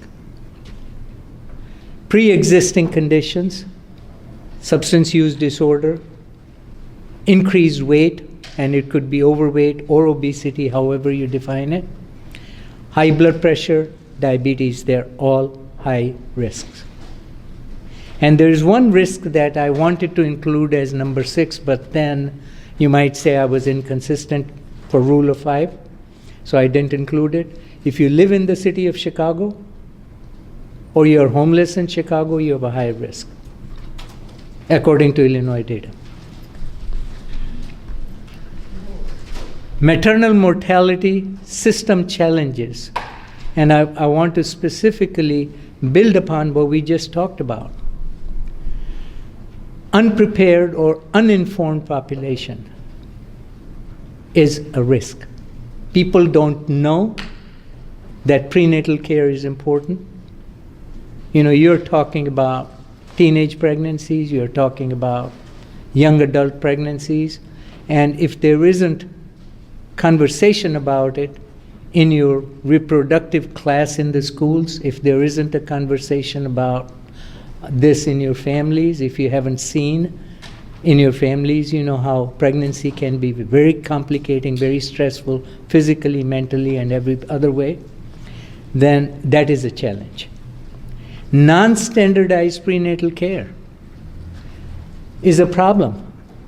I've always said to myself, if I saw a patient for the first time who was pregnant 1 month, 2 months, or whatever, I hope early, not during labor, early, then I need a checklist. I need to know exactly what to examine, exactly what to tell, exactly what to educate, what to do care coordination-wise, what to vaccinate, if you will, and what kind of testing, and how to educate the patient, bring them back. I have no problems if prenatal visits are overdone. If you want to see them every month or every week even, that's okay. That's better than not seeing them until they are in labor. Poor access to needed care is a big challenge. You live in neighborhoods where if you got a 7 p.m. appointment, if you're lucky, and you can't get out in your neighborhood because of crime or no transportation, etc., it's a problem. You need somebody who takes good care of you, who knows what to do. You get standardized care. Have you thought of airline pilots? You know how to do a checklist? I was on a flight recently. They brought the whole plane back because one of the bulbs in the passenger compartment of the plane was fused. So they brought the plane back from taxiing for about 10 minutes to change the bulb, because the checklist required them to do it. And we need that type of support, coordinated system. We need to expand our workforce accordingly. You've heard about lacking care coordination. We just talked about it. Hit or miss postpartum care. Do we know, do all of us know what to do on a postpartum visit? Do we even do, that 5-point check to see if their mental status is good, if they're depressed, if they've started reusing the opioids that they had given up during pregnancy, and recognize that during pregnancy, if they recognize that, hey, I shouldn't be drinking, I shouldn't be smoking, I shouldn't be using any sort of drugs, cocaine or whatever, then you stop it for baby's sake, right? And now you're not pregnant and you have stress. And think about all the factors that can go into environment. You could be homeless, you heard about that. You could be a single mother with no support. You may have other responsibilities, financial issues as well. home, stuff like that. And now you go back on opioids. Same dosage that you were using prenatally before you got pregnant, or early pregnancy, before you knew you were pregnant. And now you go on the same dose. Your respiratory center has not developed that tolerance again, and you could die. And many postpartum deaths due to substance use occur a few weeks after pregnancy. All this is complicated by acquisition of private equity in healthcare. Think about that as well. There aren't too many public facilities where private equity has not made its presence yet. Cook County Health is very unusual. Excellent care. I was trained here. I can never say a bad word about it. I'm standing before you because they had me learn on labor line. We were doing 10 to 12 deliveries a night. I completed my 4 weeks number of deliveries I was required to do in 1 week. Family planning clinic. I mean, you name it. I mean, excellent training, excellent service. So private equity is one issue. We're cognizant of malpractice, high awards. Many of the OB-GYN trained, residency trained, and board certified doctors, after 4 or 5 years, they're leaving OB and just doing gynae. Think about that. You invested in their training, and now they are not doing what they were trained for, only part of it. And closing of hospital labor and delivery units on the south side. Dr. Green is here, and she educated me a whole lot at the beginning of the pandemic. I want to say that to you. 3 units on the south side of Chicago closed within the 6 months or so of pandemic. And think of the gap that it produced. So going forward, strategies implemented to eliminate maternal mortality. And again, I want to say this is global presentation. It's not about Medicaid. We are all very fortunate for technological advances, including fetal monitoring, that occurs. Dr. Peters probably has a history going backwards, when you were in NICU and so on. All the things that have happened. You can do genetic testing, you can do amniocentesis and find out, exactly what's happening, and so on. OB hospitalists is another important development. I think it is important to have somebody ready to deliver if you don't have residents there, rather than wait for somebody to come in. And then scrutiny of avoidable C-sections, we've touched a little bit on it. Birthing centers legislation. I want to tell you that I was on a task force in 1990, 91, and 92, I believe. At that time, we recommended that birth centers outside of the hospitals be made available in the communities.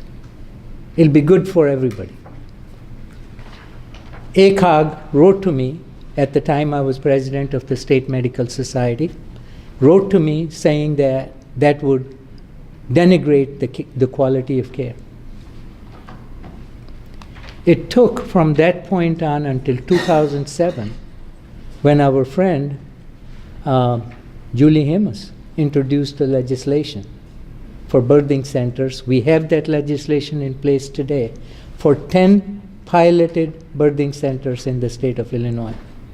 We have not reached that mark. Up until 3 years ago, there were only 2. And I think a couple more have opened since. I don't have the right number. Maybe Courtney would know. But I do believe that we need more of them.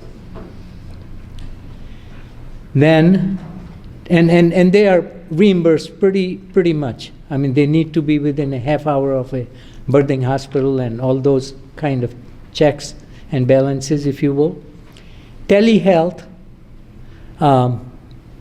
was very important during the pandemic, but it does not replace in-person care. I want to say that.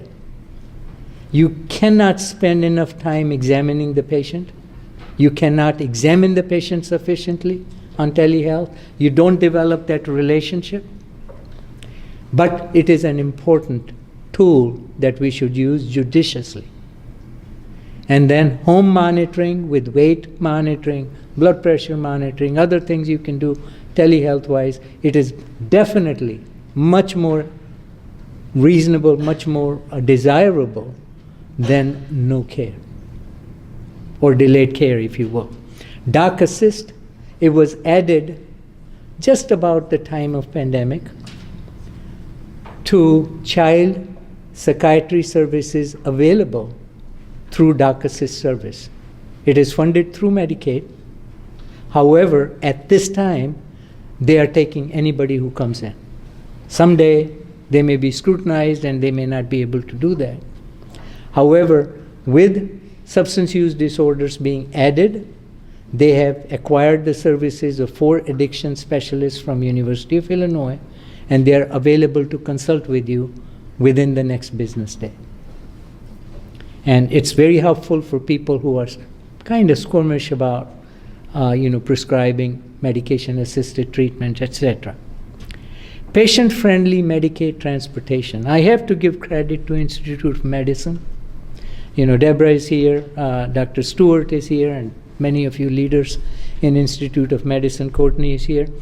I want to say that if we hadn't heard from Institute of Medicine, we will not know in Medicaid that we need to talk to these transportation companies, develop a policy, so a previous child who's young can travel with the mother for her next prenatal appointment.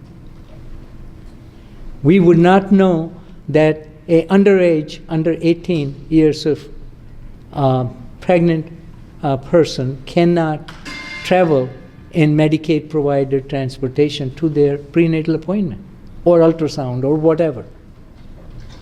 So these are patient-friendly accommodations, and if 3-day time that the transportation company requires is not available, there is an option for Uber and Lyft.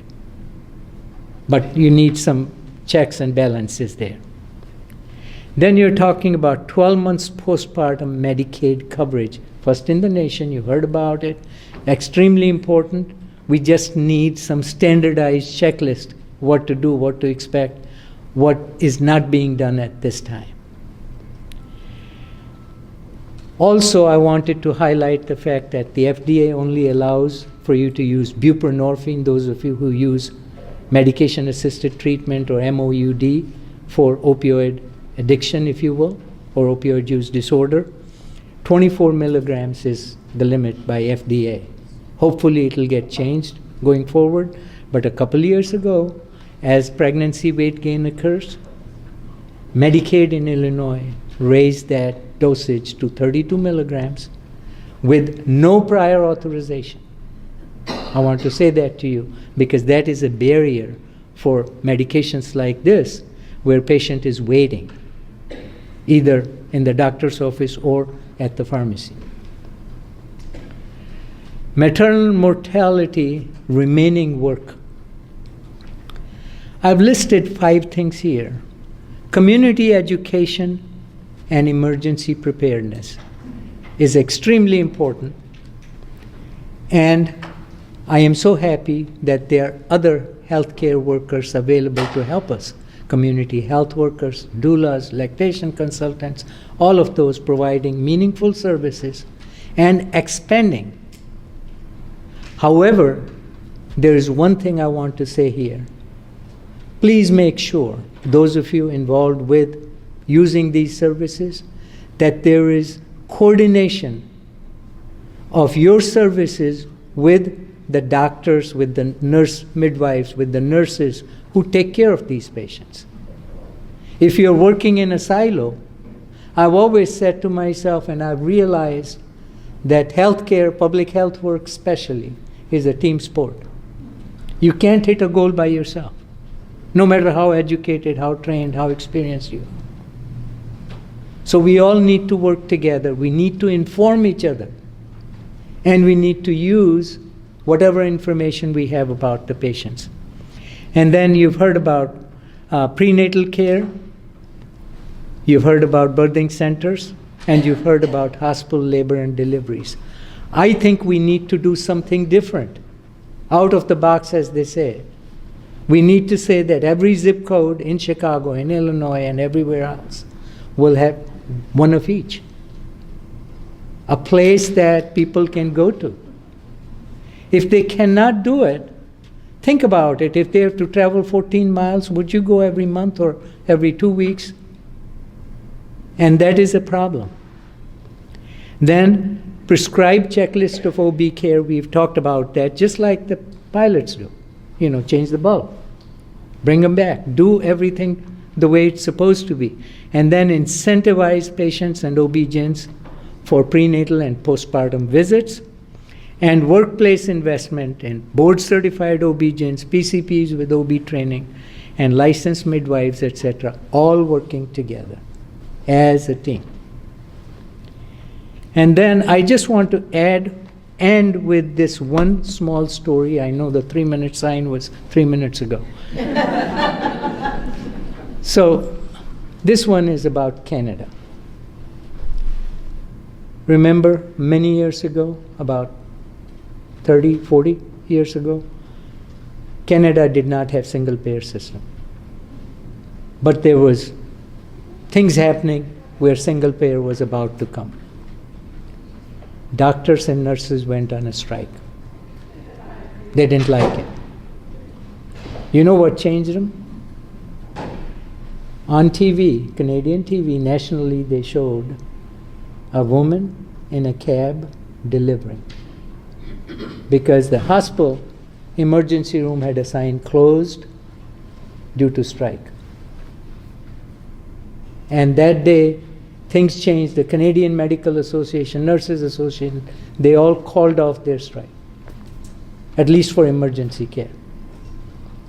And I just wanted you to be aware, it's a very sensitive subject for all of us, for those of us in public health, those of us in public service, government service, and for all of you who care for the population. I want to stop there. I thank you for listening so carefully, and please feel free to ask me easy questions. If they're difficult, it's for Dr. Peters.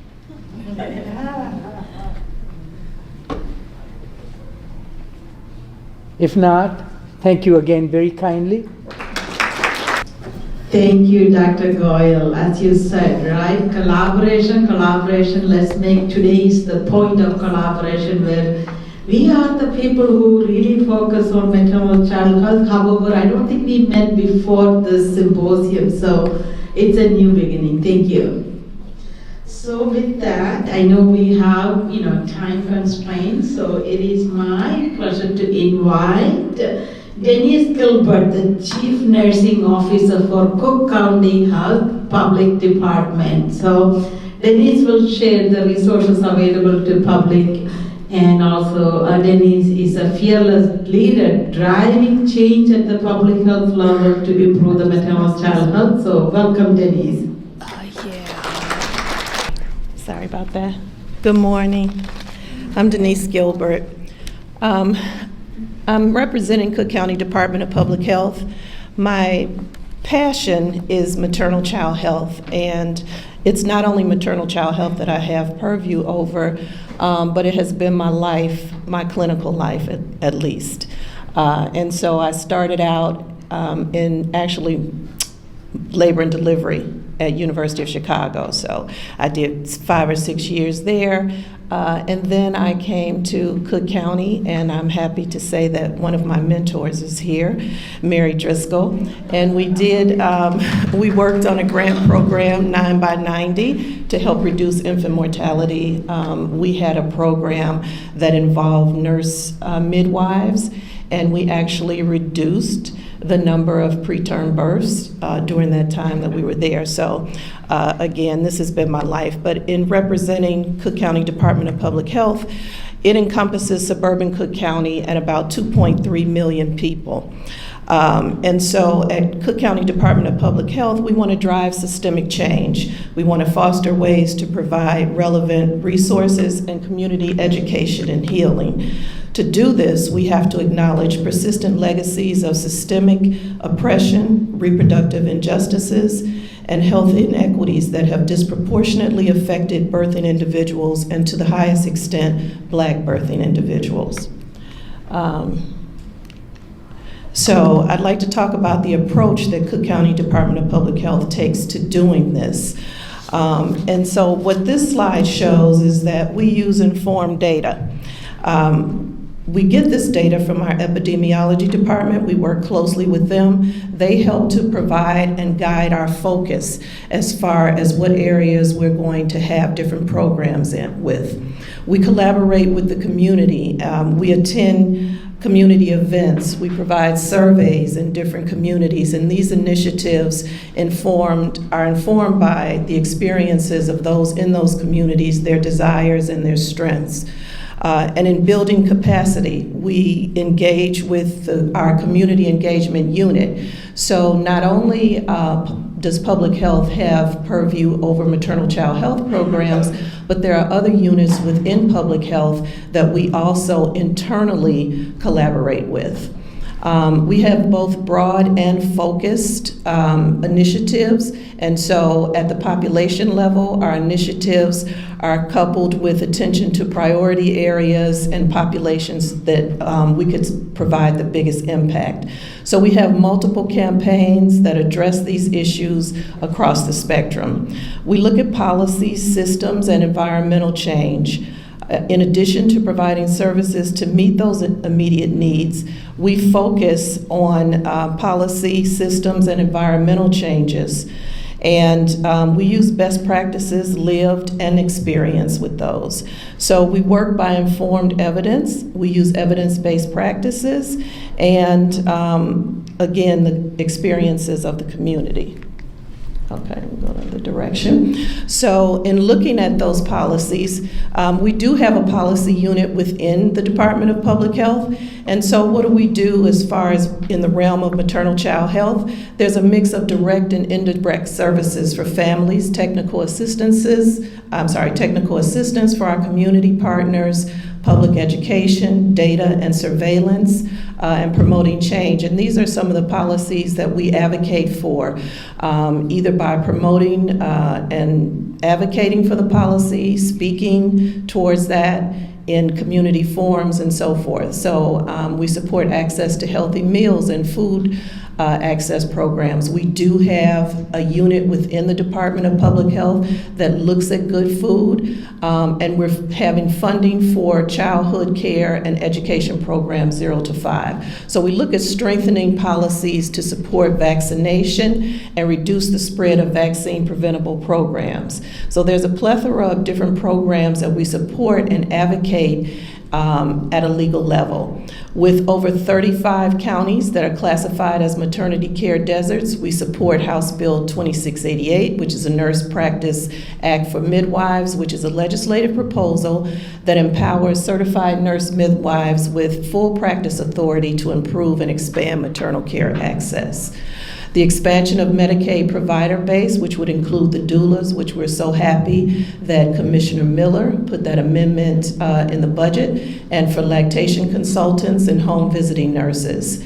We support healthy school meals, which is an appropriation to implement the healthy school meals for all in schools and allows for participating schools to provide free lunch to all students to be reimbursed at a federal rate. And what's good about that, it doesn't matter what their parents make or not. It's just they're in school and they're able to have a lunch.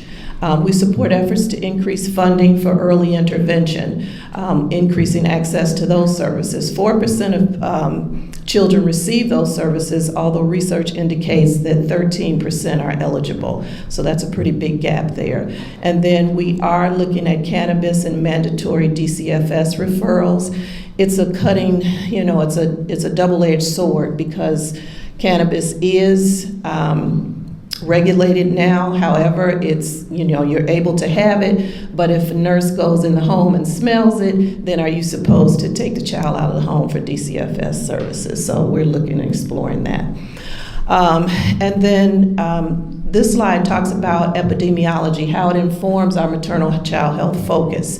So these are the areas specifically, these are risk indicators that our epidemiology department looks at regularly, and each of the indicators will cover a time period where the data is available. It gives the municipality, the zip code, because Cook County Department of Public Health covers over 127 municipalities, and it gives the data source, which most are from IDPH, the race of the individuals. So these are some of the things that we look at: alcohol use during pregnancy, infants born with birth defects, pre-pregnancy obesity rate, VBACs, cesarean birth rates, infants breastfed at discharge. It helps us to form our focus and to decide where we need programs and what programs we need. It tells us specifically by zip code who needs these programs the most. This slide just shows basically the nursing programs that have a maternal child health focus. So our APORs are our high-risk infant program. We have public health nurses who provide home visits, and they assess the environment, conduct nutritional evaluations, developmental screenings, they monitor vaccine compliance, and we cover the infants to 2 years of age. This program is going to be going away, but we're currently involved in it now. We also have a lead program. Of course, no lead level is acceptable for a child, and our public health nurses provide case management for children and pregnant women with elevated blood lead levels of 3.5. This just came down in January from 5.0. So this is the new alert level designated by IDPH. And so we go out with our lead risk assessors through our environmental division to provide education and remediation in the home. It's also in conjunction with the Healthy Homes program, which will provide new windows, whatever is needed in the home to take that risk away. Then we have a breast and cervical cancer screening program. This program is a statewide funded grant program for women who are 40 years of age and older, women who don't have insurance or who have very little insurance, are underinsured, and it allows them to receive breast exams as well as mammography and pap smears. We have 10 vendors that we contract with in the various communities, and we're able to get women in for these services. We'd like to contract with more vendors as well to make sure that we have the majority of the geographical areas covered. We have a genetic newborn follow-up program, and our public health nurses ensure that the infant or the family, if they're identified with the potential for a genetic condition or disorder, that they're referred, and we make sure that they get referred and that the testing is done. We have a perinatal hepatitis B prevention program, and this kind of folds into our high-risk infant program, because if a mom is diagnosed as positive for perinatal hepatitis B, then and the infant is subsequently born with a positive hepatitis B, they're case managed. We make sure that the vaccines are given and that the women receive their vaccine, and we follow up the infants and any sexual contacts as well. We have a vision and hearing screening program for preschool to 5 years of age. And this program previously was on a 2.5-year hiatus due to staffing. We reinstated the program in September of #24, and to date, we've done over 4,000 hearing and vision screening exams. We created an electronic form so that preschools could apply online and request our services. So it's been very successful. Just want to show how internally, we talk about collaboration, but we have the ability to collaborate internally as well with our infectious disease unit. We collaborate with them, and women are referred for perinatal hepatitis B services as well as STIs, because as we have all heard and know, that congenital syphilis is on the rise now. So that CD staff ensures accurate fact-based communication, so they provide communication to schools and organizations on monitoring and how to provide continuous guidance for people. Community engagement and public education. This is another way that public health engages with the community. We fund community-based organizations through 2 grant programs to provide positive youth development and substance use initiatives in communities with great need. I know that oftentimes when we talk about maternal child health, it is on the infant, but basically there's a lot to do as these kids progress and get older. Recently, we relaunched the Unfriend Tobacco, Your Lungs, Your Rules. We have a plethora of different campaigns that public health sponsors. So it's not only Unfriend Tobacco, but we have other campaigns, Here to Hear Me, which is geared towards mental health. Don't Guess, Get a Test. So we're asking people which home test, you can get home tests to test for syphilis and chlamydia. Don't Wait, Vaccinate. We have that program. We just recently had rotating immunization clinics in suburban Cook County. We collaborated with ACHN, which are ambulatory clinics, and we provided vaccines, and we gave over a total of 1,800 COVID and flu vaccines. So to deal with the bigger problem, which is maternal mortality in Illinois, Public Health actually closed their hands-on clinics in 2014. However, the problem is a community problem, so we looked at what the issues were. Pregnancy-related deaths, they increased by 40% in Illinois. As we've heard before, about 88 women die each year while pregnant, and Black women have the highest risk of pregnancy-related deaths. So in answer to that, we looked with our epidemiology department as well, specifically at suburban Cook County, and these are some of the percentages. 31% of deaths are due to medical conditions complicating childbirth or pregnancy, and the majority of deaths, 48%, are due to complications of labor.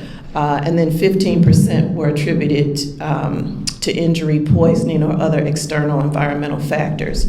So what we did was, myself, along with my Associate Director of Nursing, we created a website specifically for everymother.everychild.org. We worked within our department with our communications unit to develop the layout and the format.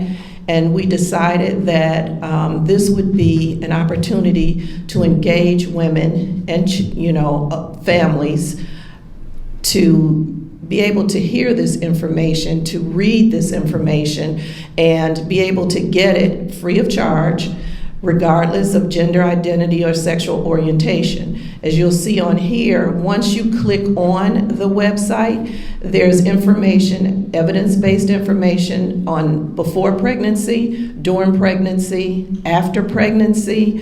We have a special section for LGBTQIA+ individuals, and then there are resources and fact sheets. We made sure that the fact sheets were multilingual. They are downloadable, and they are in 5 different languages: English, Polish, Spanish, Simple Chinese, and Arabic. And the initial fact sheets are on prenatal vitamins, the doctor visit checklist, which is what the previous speakers spoke to. So you can read as to what you should expect during your visits. And then on breastfeeding and the resources connecting with partners, offering education, guidance, and it includes links to websites and videos. I invite you to go to this website and click. It's very informative. And then my last slide is just to mention, when I talked about us supporting high-risk infant follow-up, we are applying for Better Birth Outcomes grant, because this will actually take us into the prenatal space. We're going to collaborate with our partners at Cook County Health Stroger Hospital, as well as the ambulatory clinics. And the basic component of this is for nurses to provide risk assessments in the prenatal period, first, second, and third trimester, as well as after the baby is born. And again, we'll be using the information that is on the website, because there's information after birth, safe sleep, just a lot of information. And we hope that we will be able to get in a space and be able to provide more services to a larger group of people. So that's what we're looking to do. Thank you.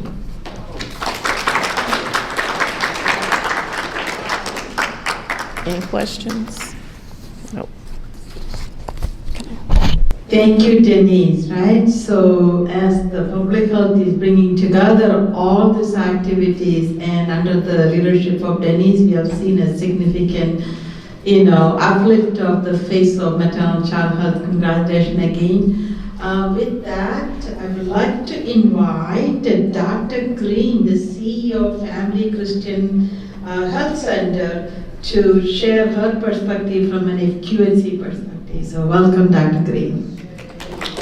And first I have to say, thank you, Dr. Peters, for even hosting this here. I trained at County myself, and some days I get PTSD, right, if I'm coming through. And I walked in the building and I was like, oh my God.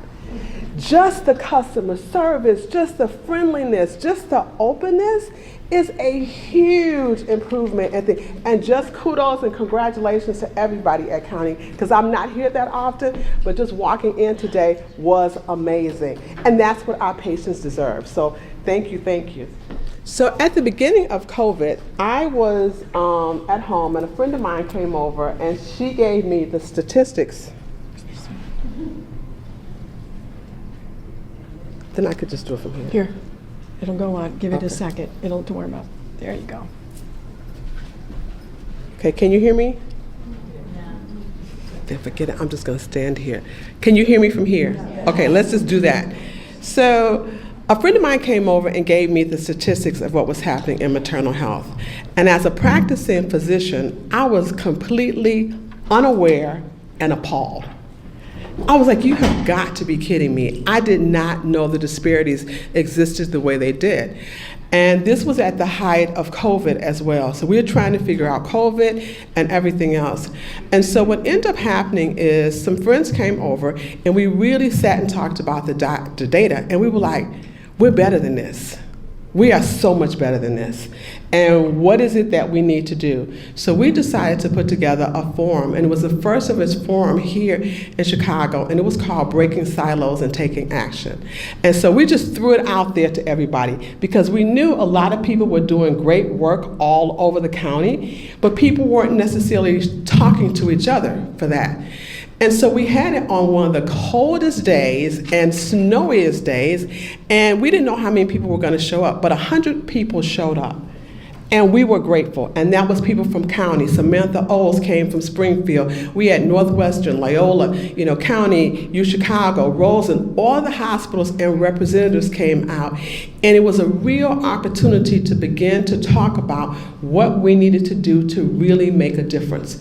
And shortly after that, as COVID began to unroll even more, I got another phone call from a friend. And she said, I'm trying to find coverage for a patient to send to the hospital. I said, on Facebook? And she was like, yes, because, with all the hospital closings and things like that right now and closing their doors, it's really hard. I was like, again, you have got to be kidding.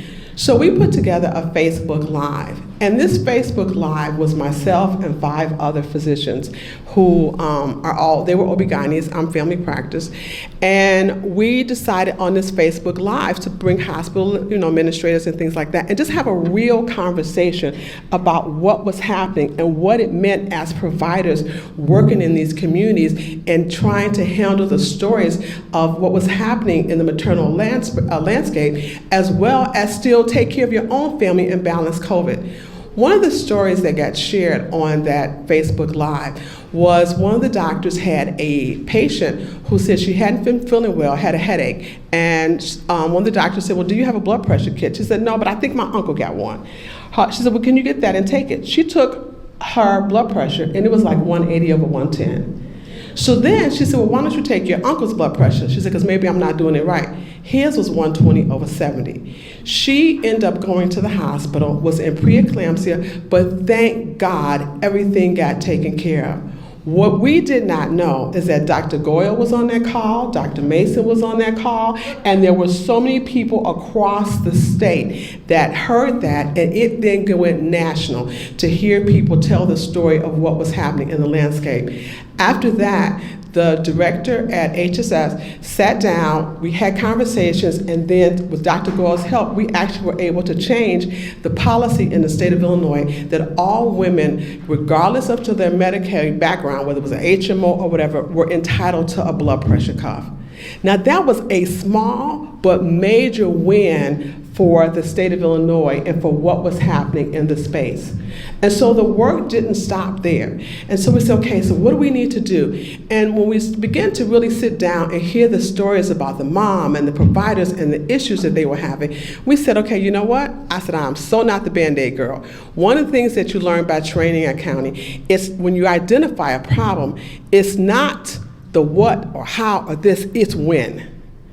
And you're trained to take action in a way that you take a lens of all the people that you service and all the strengths that you have, and then you begin to create a plan, right? And it starts that way. You take that vision and you move it forward. Because we could sit and talk for 5 years, how do we do this, but it was such a reality for us. So what we decided to do was to open up a wellness center.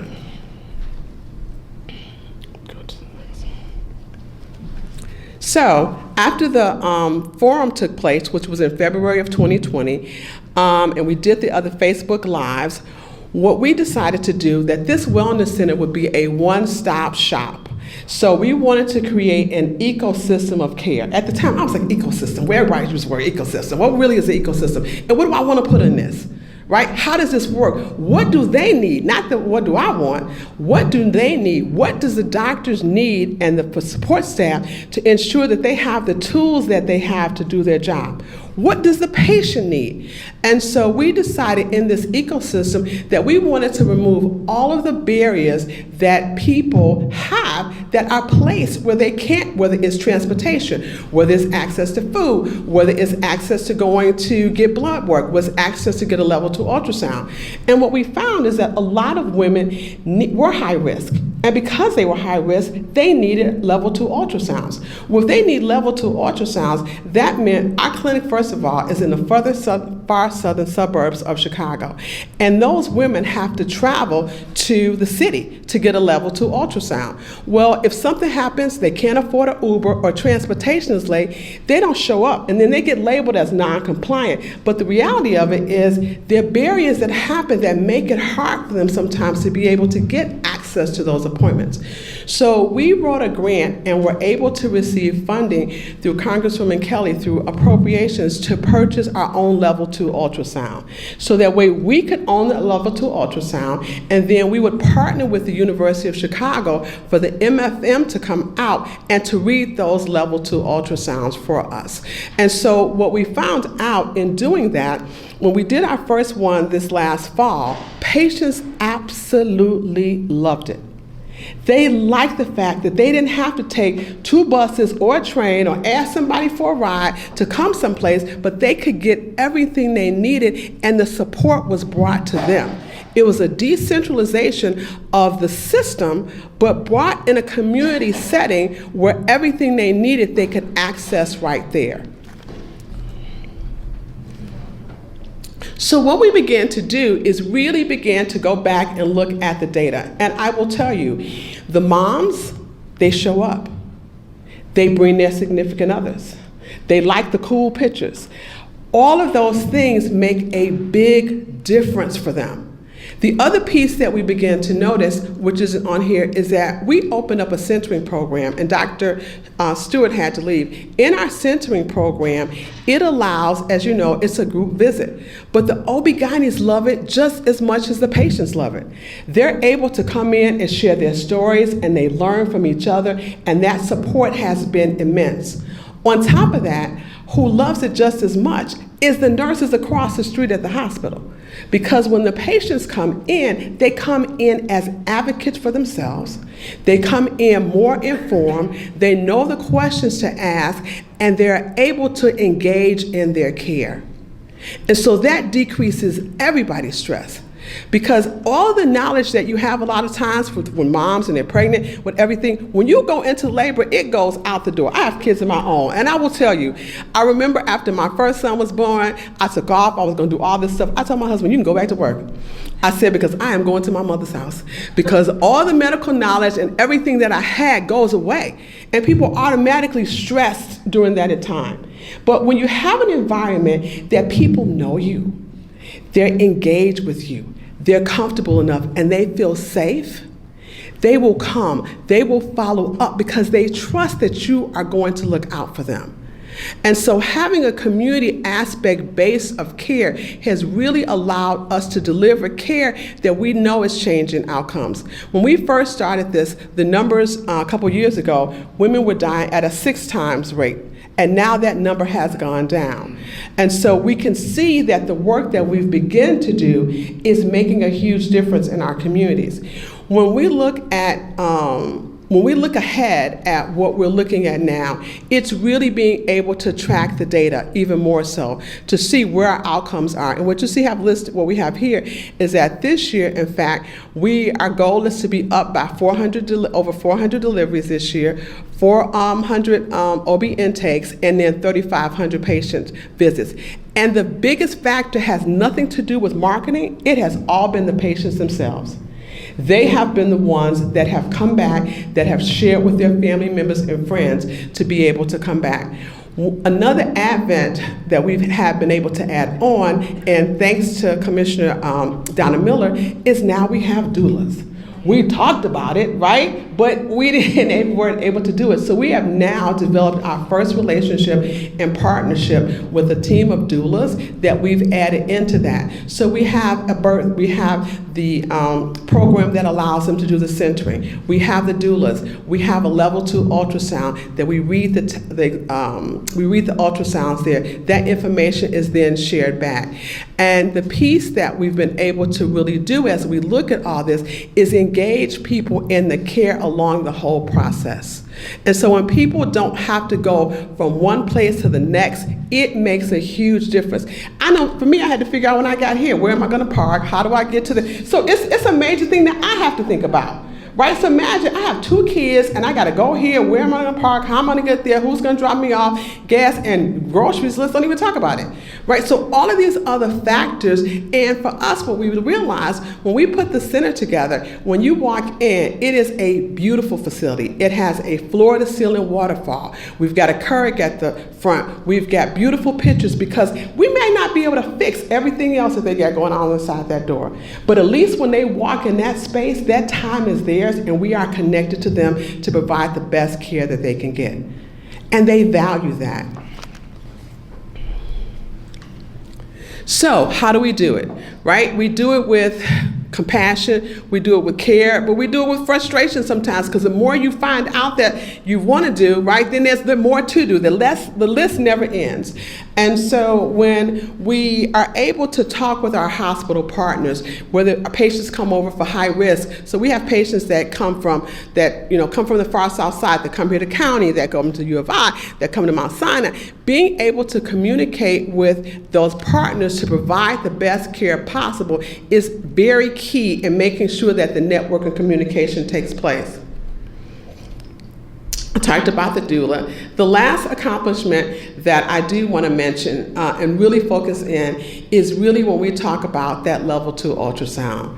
That is a major, major, major plus because it also saves the health system money. Because when we send a referral out and they don't have any of their records, they have to start that all over again. And I don't know about you, but if you ever go to the emergency room and you have to ask your past medical history, you give it to one person, then you got to give it to somebody else. That gets old after a while.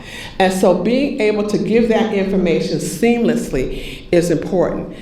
One of the things I say as I close out is that our work continues to try to remove barriers, to strengthen the community, to strengthen care.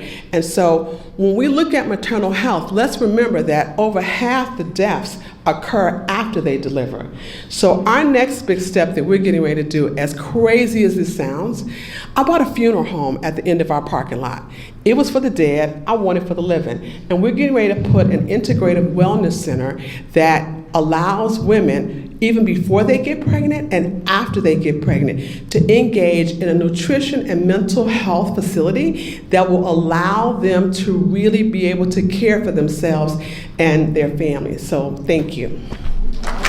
Thank you, Dr. Green. I'm so glad to hear that people are coming back to Cook County for different reasons. Feel the sense of engagement and presence, and this tells us for the last 5-6 years, we incorporated patient experience and quality to the heart of everything you do. So I will take that comments back. So while we are pulling the PowerPoint, this is our last presentations, and remember, the best is always saved last. We have an amazing panelists coming to share the experience. So with that, it's Dr. Shrishla Patel, the Vice Chair of Cook County Health Department of OBGYN, going to share about the family planning and into integration into our lives. So Dr. Patel, take it away. Okay, thank you everyone. I appreciate it. It's going to be hard to follow our last presentation because that integration, I want to come, even though I'm well out of the pregnancy phase. I think I'll come to the center if you'll still have me. But I'm here to talk a little bit about reproductive life planning, and I want each of you to think about yourselves in this room, that about 40% of women go through their life at the end with some degree of regret. And that's an unfortunate thing to do, and that might be true for the generation, many of the people sitting in this room, but for the new generation, that doesn't have to be true. So we need to think about how we are going to make this change in terms of reproductive life planning for the generation to come. And I chose this image. I usually pick the CCH background, but it very much looks like an umbilical cord, and it looks like a non-siloed care, seamless, integrated, beautiful, and flowing. So I really like that image. And I read a little bit about reproductive regret recently, and there's a difference between regret and disappointment. And regret is actually when you make a choice or don't make a choice and you go along and you think back on it, then there's regret. Disappointment may happen when you've made choices and things may not turn out the way you wish.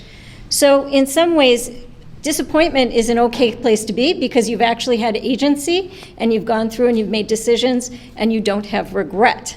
So when we think about reproductive life and our journeys, any of ours in this room, we may have been dealing with reproductive health issues specifically, fertility, contraception, infertility, pregnancy, abortion, and sterilization.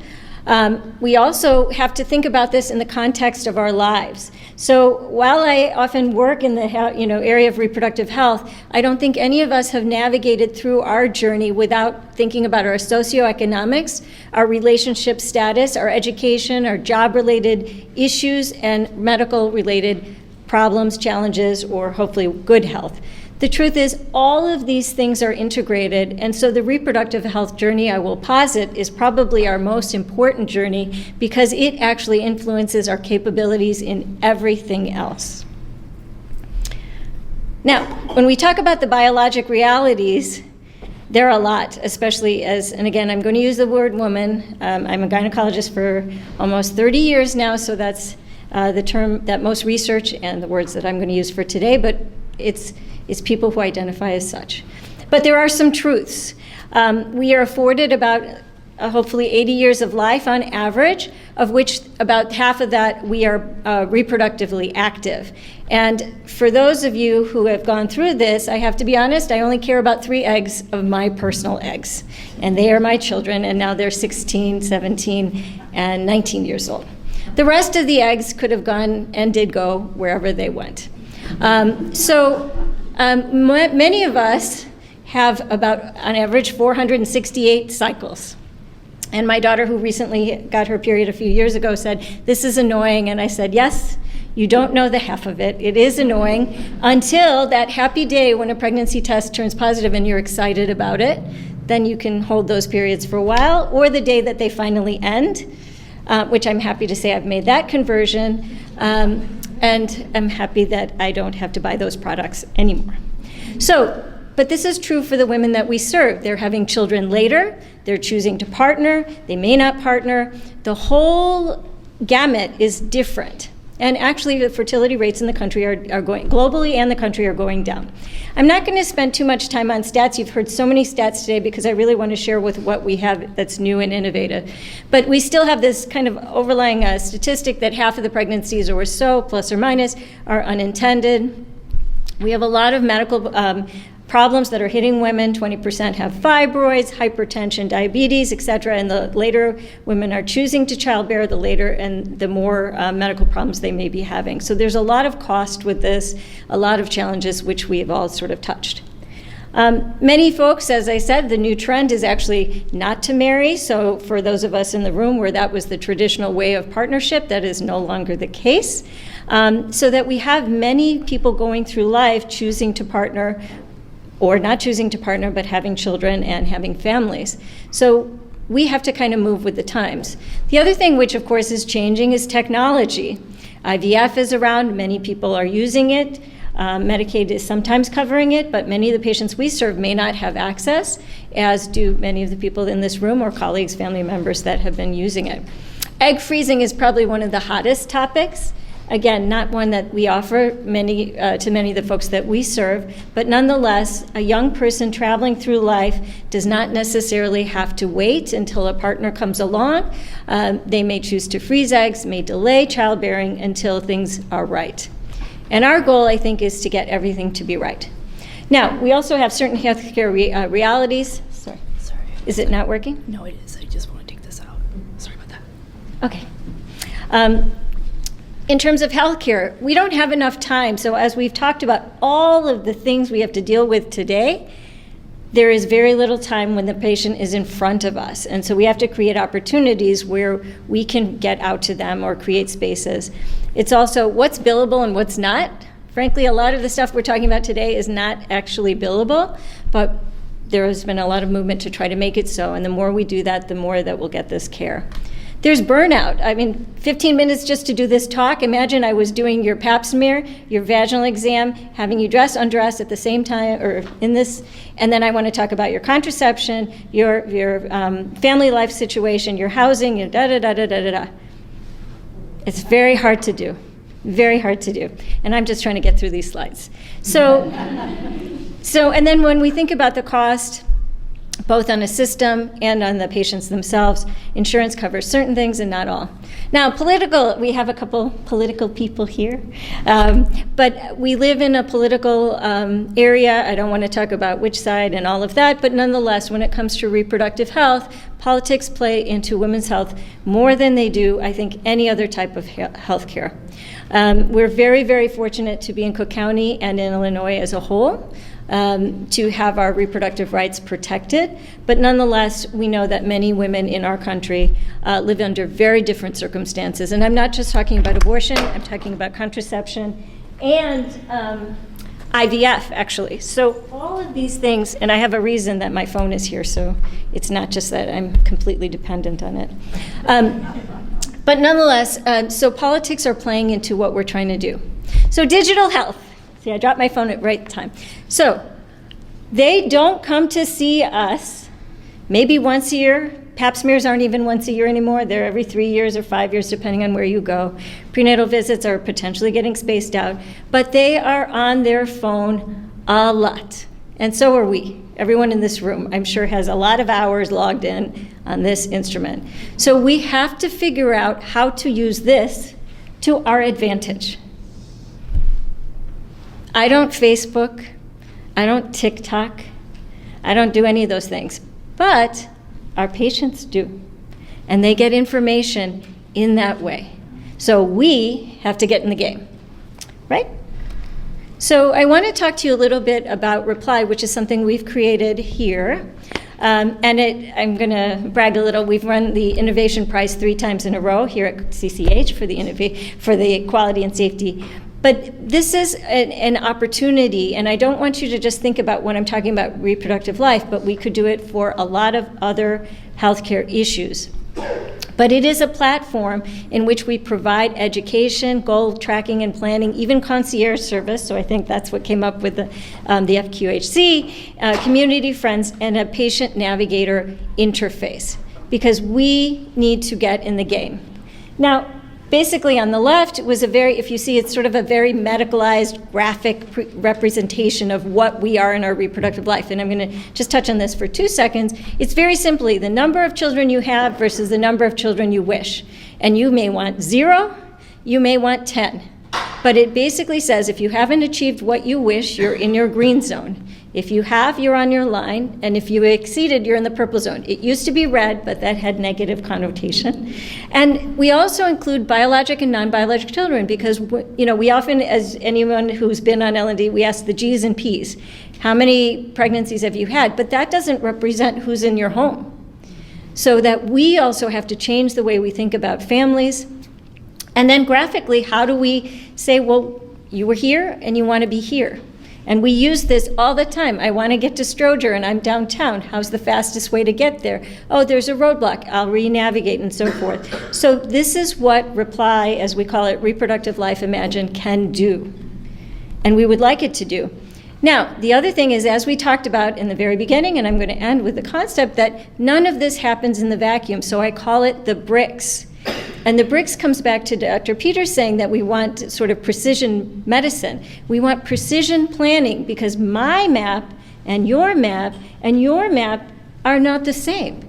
And what I call the bricks, whether it's the biologics, that I had my period at 13 and now I'm 55. So, when did I have periods in between that? What contraceptives what medical, did I have fibroids identified at the age of 24?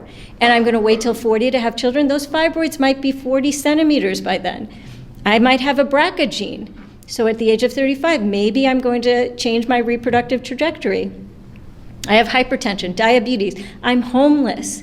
So I call those the bricks because each of us have different bricks. And while on paper, while in time, we don't have enough time to go through all those bricks. But the digital space is infinite. So then you can pick the bricks that are most relevant to you. And if we imagined all of the women in the Cook County system being on this, then we could identify people who have certain risks for being homeless, or certain risks for using a certain substance, or certain risks of having fibroids at the age of 24 but wanting children at the age of 40.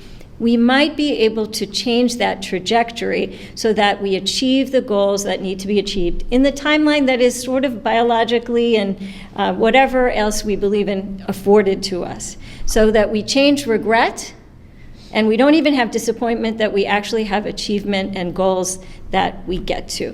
So the last piece is that we wanted to connect with providers. So one thing is, who owns the medical record? This is one of the biggest questions of the day. Is it CCH that owns my pap smear or me? Because it's a pain in the butt to go over to UIC and say, I need my second pap, but they don't have mine over here at county.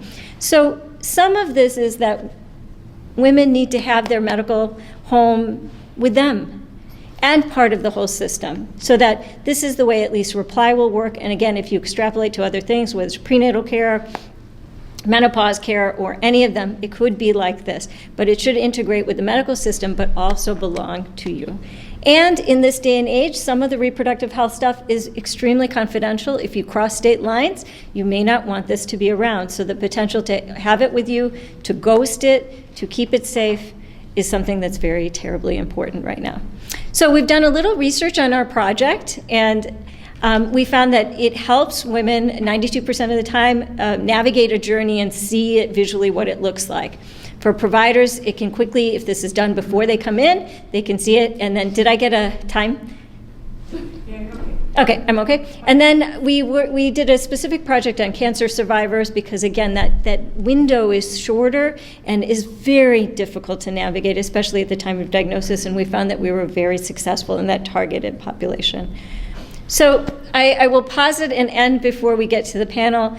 There is no journey more important than the reproductive life journey. It impacts everything else, our opportunities in life, our relationships in life, our socioeconomics. So I'm hoping that you will join us. We're trying to get this across the whole system and beyond. So anyone who wants to demo this, we're really looking forward to opportunities. If you have any skill sets in TikTok and all of the other, we definitely want young people who are young-minded people to kind of get into that sphere. But please, so it's, or even if you want to demo it, you can create an avatar, you can put your own information. It is, we've worked with our HIS department, all data is secured to hospital level, just in case, but you can make a fake patient, you can make up your story, anything you'd like, but we really do want input, so it's reply online, which we can provide later, and then if I don't understand. Tell me about it. So please email us. We're trying to create a real movement here, and we need to go digital. Really, that's the way. We don't have enough time. Oh, I have 3 minutes left. I'm ahead of the game. Good. So I'm going to stop there. If anyone has any questions or ideas, or and I just want to, in terms of funding, we have mostly used grants. We need big money now, so we're going to look at new venues to get funding because it's not easy to develop. But think big. We've done one for Pap track because, again, Pap smears are another challenge to track and make sure that patients are on schedule. But the prenatal one is the next thing that we have in mind, and menopause, of course, is hot right now. So I'm going to stop. Questions? Dr. Patel? Yep. Does the individual have to be a part of Cook County Health in order to access this? So, say, for example, on our website, could we put this information? That would be fantastic. So yes. So no, they don't have to be a Cook County patient. Right now, where we're using this is Family Planning Clinic. So every patient that comes through, we're using it. We have not jumped to the plan that where actually it's done before they come in, because that's where we can save time in the clinics and efficiency. But yes, I think exactly this kind of partnership is what we're thinking about. Right now, it's not quite rudimentary, it's pretty well defined, but it stops at the map. Right now we're working on AI, so it will start saying, well, okay, you want to have kids at 40 and you're here at 25, this might be, something you think about, whether it's contraception or even egg freezing or, what the options are. So absolutely, I think this would fit in really well. I was just going to ask, I think this is fantastic, but I know, like, with everything with abortion people, especially young people, we're getting very concerned about tracking and, like, yes. if I want to cross state lines, would they be able to see that? Yes. And I think this would be great if someone was in a place where that would be difficult to access. So yep. Is there something, like if you were to do a TikTok, be like, this is your privacy, this is like, we'll make sure everyone takes it, it's tracking. Yeah, so it's a great question. So for some of you who've, some of my primary home in medical care is abortion care. So we're very keen, not only as providers, but as patients, especially now for protection. So we have kept that in mind. So there's a feature actually that while the information's in, let's say I'm in Illinois and everything is, I feel comfortable with my information, but I'm going to Indiana and then I can ghost it so that it means it's hidden. So we've created that feature because it's true, even with EMRs in some of the conferences that a patient in Texas who's gone for care in California went back and the EMR was shared. And then it created problems for the patient who's gone back home. So we are very cognizant of that, certainly with period trackers and things like this. This has been very commonly, it's a concern that's been risen often. So it's very real, it's terribly frightening, but we're acutely aware. Mm-hmm. Okay, thank you. Thank you, Dr. Patel. I also want to brag that, we had our the poster presentation on clinical excellence, and the winner of the poster presentation is this, act that is created by the OBGYN team under the leadership of Dr. Patel. So with that, I know we are running few minutes late, but let us move on to our next plan and skip the break unless the team feel differently. It is my pleasure to invite Dr. Esnab, the Chief Medical Officer of the Chief Medical Officer of UIC, Mile Square. How can I forget being from there? So Dr. Esnab, welcome, and also the panel. Dr. Esnab will introduce the panel members. So with that, let me turn this back to Dr. Esnab and the panel members. My colleagues, please come hither. I do a little small anecdote. Of course, I was in a little bit of a joke here, but I want to thank our sponsor in the corner there to my right-hand side. I'll tell you why exactly. On April 4th, I had my first grandchild. So I did grab a duck, and I did grab a onesie. He was 9'6". I'm not sure it'll fit into him, but do not call me grandpa. That's my father, and I tell people this. I listen to Led Zeppelin, Echo and the Bunnymen, Psychedelic Furs. How many grandfathers listen to those musical groups right now? The answer is 3. Not me, so don't call me grandpa, but thank you so much. I had the pleasure of meeting with let me back up first, do some housekeeping here. I want to thank Cook County Hospital and Health, Dr. Peters, of course, thank you so much. I also want to thank our president of the IOMC for doing a phenomenal job, who needs more accolades for what she's done this past year. And I want to also promote those folks who are not part of the IOMC. Please join. It's a phenomenal organization, second to none. It's been around for 110 years now also. I did have a chance to work with our panelists before we met today to go over some key questions and answers. But I want this to be very interactive, so I may walk around the room. If we remember Phil Donahue, remember Phil Donahue, or am I dating myself that much? Now you calm down, you. So let's start some introductions real quickly. So, Doctor? Yes, I kind of want to move this podium. I don't know about over there, but I'm blocked. Can you see? Because I'm blocked off from half of the room. But can you see us? No, you're talking, right?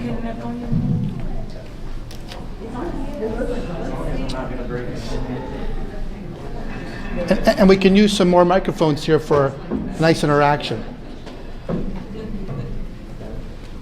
Okay, thank you. And furniture mover. I am Dr. Melissa Dennis. I am an OBGYN and am the Chief Medical Officer at Partum Health. Partum Health is a women's health startup where a lot of the themes that I'm hearing today is everything that we believe in. We believe in whole person care. And what I mean by that is I'm an OBGYN. My time with the patient is very limited. We know they need so much more than what their OB or their midwife can offer. So think of all of that multidisciplinary support, how, when, and where patients want it. So what I mean by that is lactation with registered nurses who are IBCLCs, mental health support, nutrition support, labor and postpartum doulas, along with pelvic floor physical therapy. So we take them, we navigate them to the care that they want. We are not one size fits all. And then we provide the care all in a really seamless way. Like Dr. Patel said, I'm in the good but patients nowadays want to be able to do this with the touch of their thumbs, so they can do it through an app. We do in-home visits. And then for our doula support, obviously in hospital or birth center care. So I am very excited to be here. I'd also fail if I didn't say one of the other things that we so strongly believe in is doula care. Not only do we provide it, but we educate in it. We recognize that there is going to be a workforce shortage with Illinois Medicaid coming online. And so we created our own doula training, and I actually see a few of our students in the room, which makes me so proud. And so we are training this workforce as well, and really believe that we want it to be a sustainable job for individuals as they're supporting birthing individuals. So I'm really excited to be here. No questions are off limits. I'm an OBGYN, as I said. My kids know that it's like very open book here, so really excited for the conversation, and I will hand it over to Michelle. So you have them. Can you hear me? Oh, yeah. Hello, everyone. Good afternoon. My name is Michelle Adeni. I am the Director of Maternal Child Health Collective Impact at March of Dimes here in the Chicago market. It's a pleasure to be here with you all. I have really enjoyed all of the presentations and information that has been shared today. I'll just tell you a little bit about what I'm doing at March of Dimes. So historically, we all know that March of Dimes has been known for preventing prematurity and helping people with the NICU support and things like that. Right now, in today's world, our goals have changed slightly, and it's still really to help prevent the preterm births and the mortality of infants. But we are really trying to be forward-thinking and focus on what we can do to prevent them from happening altogether. So our goals now are to end preventable maternal health risk and deaths, as well as preventing preterm births and deaths. And we're doing that by helping to close the health equity gap. And some of the strategies that we are implementing here in Chicagoland have a lot to do with collaborating in the communities that we serve. I convene a birth equity collaborative that is comprised of universities, health systems, insurance payers, community-based organizations, nonprofit organizations, and we're all working on initiatives that are striving to help reduce the unequal outcomes that we're seeing on the south side of Chicago specifically. And one of those ways is through our doula hospital integration project. That is a collaborative project with Advocate Health, Trinity Hospital on the far south side, as well as Chicago Birthworks Collective, which is a doula collective out of Hyde Park. And then also in collaboration with Melanated Midwives, Carrie Stewart. And in this dual hospital integration project, we're providing mothers that are giving birth at Trinity Hospital with doula support. And so that's 21 mothers each year that are provided with doula support for prenatal, birth, and postpartum care. The doulas also are receiving a lot of support as well. As Melissa mentioned, there's a lot of great things happening in our state around Medicaid, and we are really trying to make sure that we're helping the doulas have sustainable careers and expanding the workforce development. So we also provide them with advanced training around collaborating with clinical teams, because we really realize that when they are able to work as part of the care team to support the birthing person and the care team, including the clinicians, the nurses, the techs, there's more cohesion and there's more trust that the moms are seeing. So we have that dual hospital integration project. It's a 2-year pilot that is funded by the Quest Diagnostics Foundation. And each of the doulas in our project have monthly mentor meetings with a certified nurse midwife, the OB-GYN that is referring from Trinity, as well as their doula manager. And they're able to talk through all of the different things that are happening. We're able to help with connecting the doulas to resources for the people that they're supporting, and it's just been a great experience so far. We just started cohort 2 last week because we ended our training for that cohort, and we're really looking forward to it. So we have 14 doulas in total and 42 moms in total, and we also have support from our community partners. We're creating postpartum baskets to give to the moms so that after they've given birth, they have something for themselves to help them support their recovery in postpartum. And they also have access to educational birth classes throughout, prenatal and postpartum. So they're able to, get classes around breathing, lactation, all the things that would support a healthy perinatal journey. So that's one of the things that we're working on. And then in addition to that, we're working with Meridian Health to create these community wellness events that will have a healthcare pop-up clinic incorporated. And we're really focusing on meeting people where they are in the communities on the south side. So we'll be going to different communities on the south side and having these events throughout the year. So those are just some of the ways that we are helping to really reduce the numbers that we're seeing here in Chicagoland. And we're really working towards continuing to collaborate across the board with everyone. And of course, like Melissa said, I'm open to any questions, suggestions, and thank you for your time. Good morning. Okay, this is a sound check. Good morning. Thank you for having me. My name is Christina Urbina. I'm the Executive Director of Women and Children's Services here at Cook County Health. A little bit about me and then what I do here and what that means at Cook County Health. I am by training a sociologist. I'm a healthcare administrator. I'm a business leader. I'm a strategist. But more importantly, I'm a woman. I'm a woman of color. I'm an advocate. And I'm a connector. And these are the attributes that I put into my role here at Cook County Health. As leading the service line, none of us do this work together. Many of my colleagues and partners are here in this room, internal and external. And so here at Cook County Health, we are the second largest healthcare system in the nation. We have 2 hospitals. We have 14 locations that offer women and children's services. Today we're talking about maternal child health. And so under that umbrella, what we are approaching our model of care here within Cook County Health is through an evidence-based model called the Cocoon model.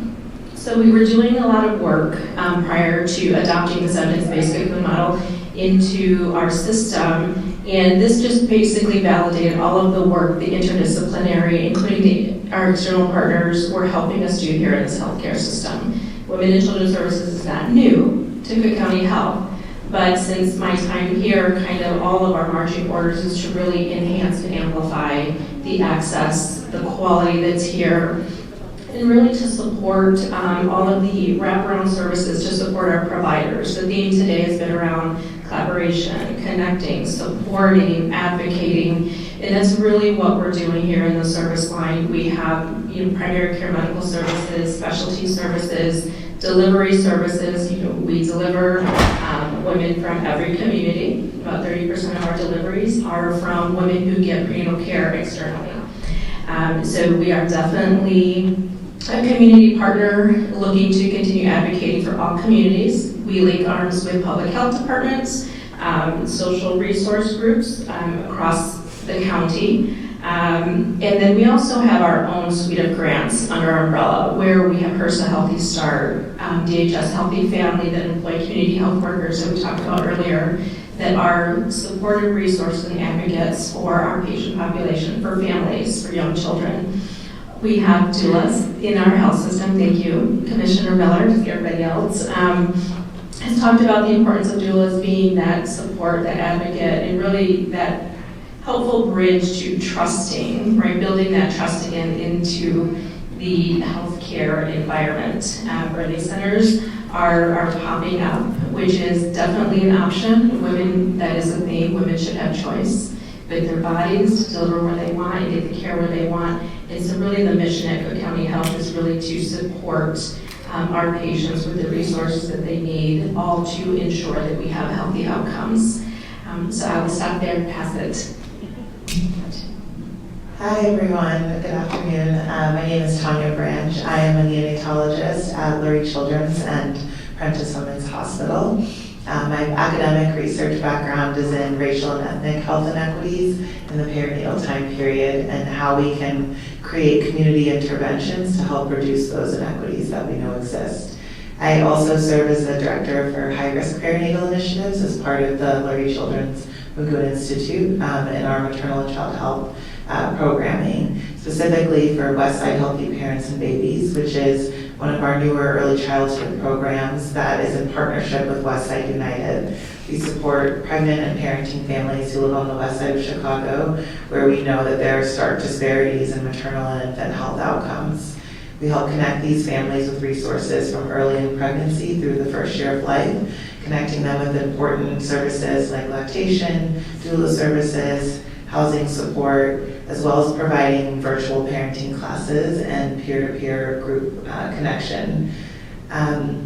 One of the things that we are working to do now is to expand into the high-risk space. We know that while these disparities exist on the west side, they're particularly a higher risk group of parents and families that come from the NICU and other high-risk medical settings, and that might need additional support and care to reduce some of the toxic stress exposure that they receive in the NICU and that they experience early on in life, knowing that early relational health is something that can be really key to improving the outcomes of pregnancy and that first year of life and infancy.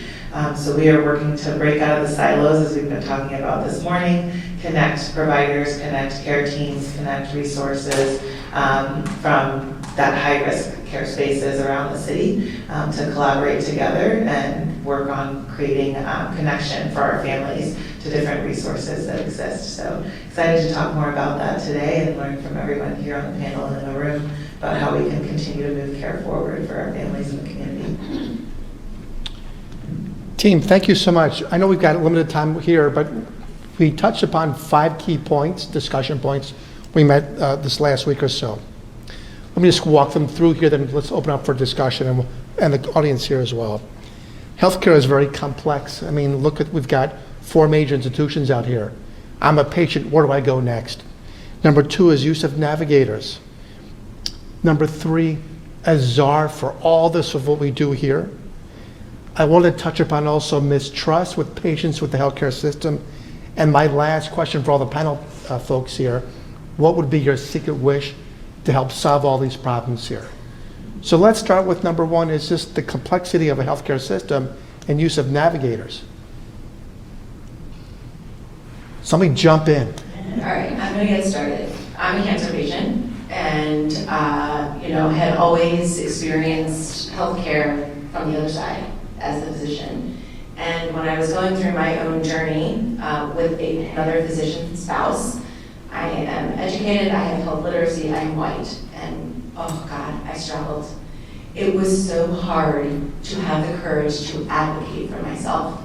And I had every reason behind me to be able to advocate for myself. So while I thought I was a really compassionate and good physician before, this has made me look so far back at how I really failed, probably in my clinical practice of over 25 years. So I say that not because I want anyone feeling sorry for me at all, because please don't. I say it because the struggle is so complex and it is so real, and until you're going through it, you really can't understand it. But I do think that it highlighted for me the need for a navigator, for a captain of the ship, for not feeling like everything was in silos. Like, I know that we have this EHR and everyone thinks that that is just the end-all be-all cure, everyone is on the same page, but let me tell you, it is not. You have to read through these 20-page notes to get to the pertinent things about patient. And when you're that patient, that's really uncomfortable to have to go over again and again and again. So I'm not saying that navigators are the answer, but I'm saying that I do think that they are a really, really, really important part of the answer. And I think that when we look at maternal child health, it's just so much more than just navigating, and who that right person is to be doing that is probably different in a cancer setting than it is in a maternal child setting. So that these patients do feel heard and that they do feel like they are being steered in the right direction and that everyone knows what's going on.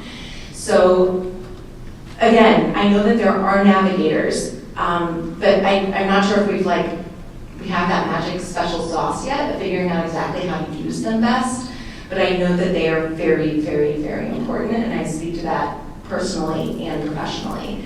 So I'll turn it to the others, but obviously it's something that I'm quite passionate about. And again, if I could go back to 2000 when I started my practice, I would definitely do things differently. So, I'm here to learn from everyone else along from your own journeys and what everyone else is doing. I can jump in. So much like you, I have my story too. I've been educated. I know the healthcare system. I didn't have a navigator right when I have 2 children. They're older now.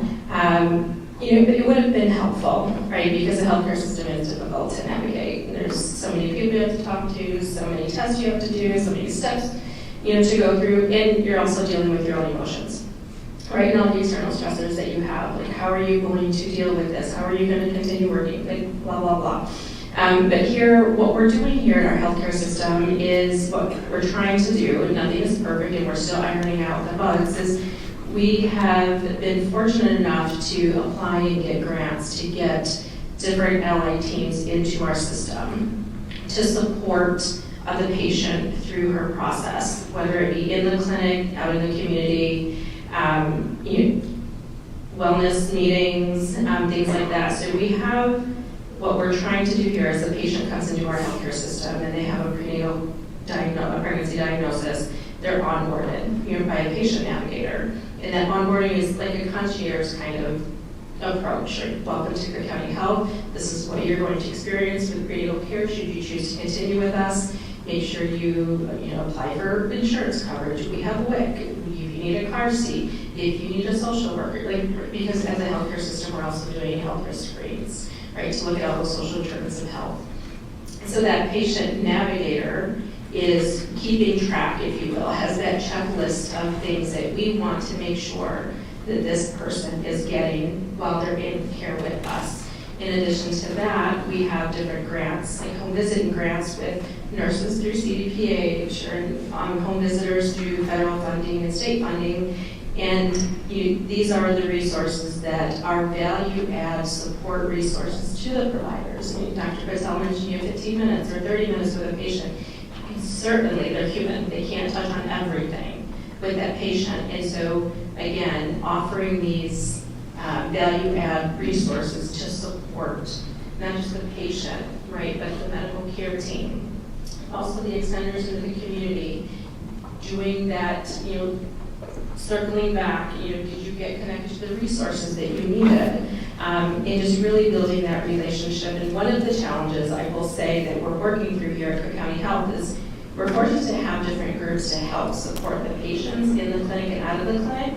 It's dividing the work, right, or handing off, making sure that we're handing off appropriately and we're not creating any more gaps in service, right? So as we collaborate and we grow the care team and we build that cocoon model around the birthing person, right, how are we making sure these connections are seamless? So that's one of the challenges that we're working through. We do have the resources, but using them effectively and efficiently to provide the service to the patient for what it is that they need. Dr. Branch, what do you do from your perspective? You're a neonatologist, correct? Mom has the baby in the hospital for X number of days, weeks, etc. What happens next for that family? That's a great question. I think one of the unique things about working in the NICU is that most of the families that are there did not expect to be there. In very rare cases, is there a prenatal plan for moving through the NICU for an extended stay in the NICU? And often families are sort of thrust into this chaotic experience of going in to deliver, or maybe not even being prepared to deliver, and then now having a weeks-long, months-long stay in the NICU and having to navigate how to work through that with whatever resources that they have. And so through Westside Healthy Parents and Babies and some of our other maternal child health programs, we've been able to start to support families through that journey, to be able to connect them to resources while they're in the NICU, be able to prepare them for the transition home from the NICU and home from the hospital, even if it's a normal, expected newborn stay, and then continue to support them after as they're in the postpartum period and raising their child. One of the key stats that always stays in my mind from some of the research I've done and my mentors have done is that the key time frame that drives infant mortality in the first year of life is the postnatal time frame. So that time frame after that first month of life. So typically after you've had your postpartum visit, after you've left the NICU for the most part, you're back thrust into your community. And wherever your community is affects how you get access to resources, what's around you, who you know, who can help you. So I think in speaking to patient navigators, family navigators, care teams, it's really, really critical for us to continue this conversation and come together and think about how we can provide support for these families in these key transition points. One of the things that we are continuing to work on and navigate through the barriers of is families move between different hospital systems. We've heard this morning about how some of our systems have closed in certain areas of the city, the west side, south side.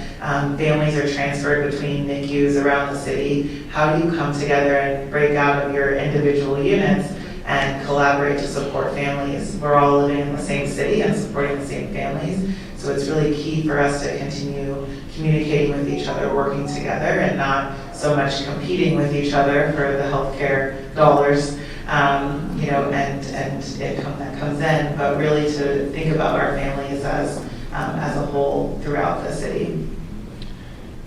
One topic we need to still touch upon is this.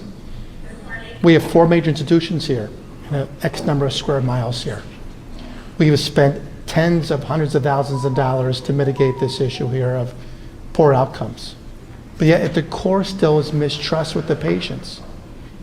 Why does it still exist, and what can we do better in that area?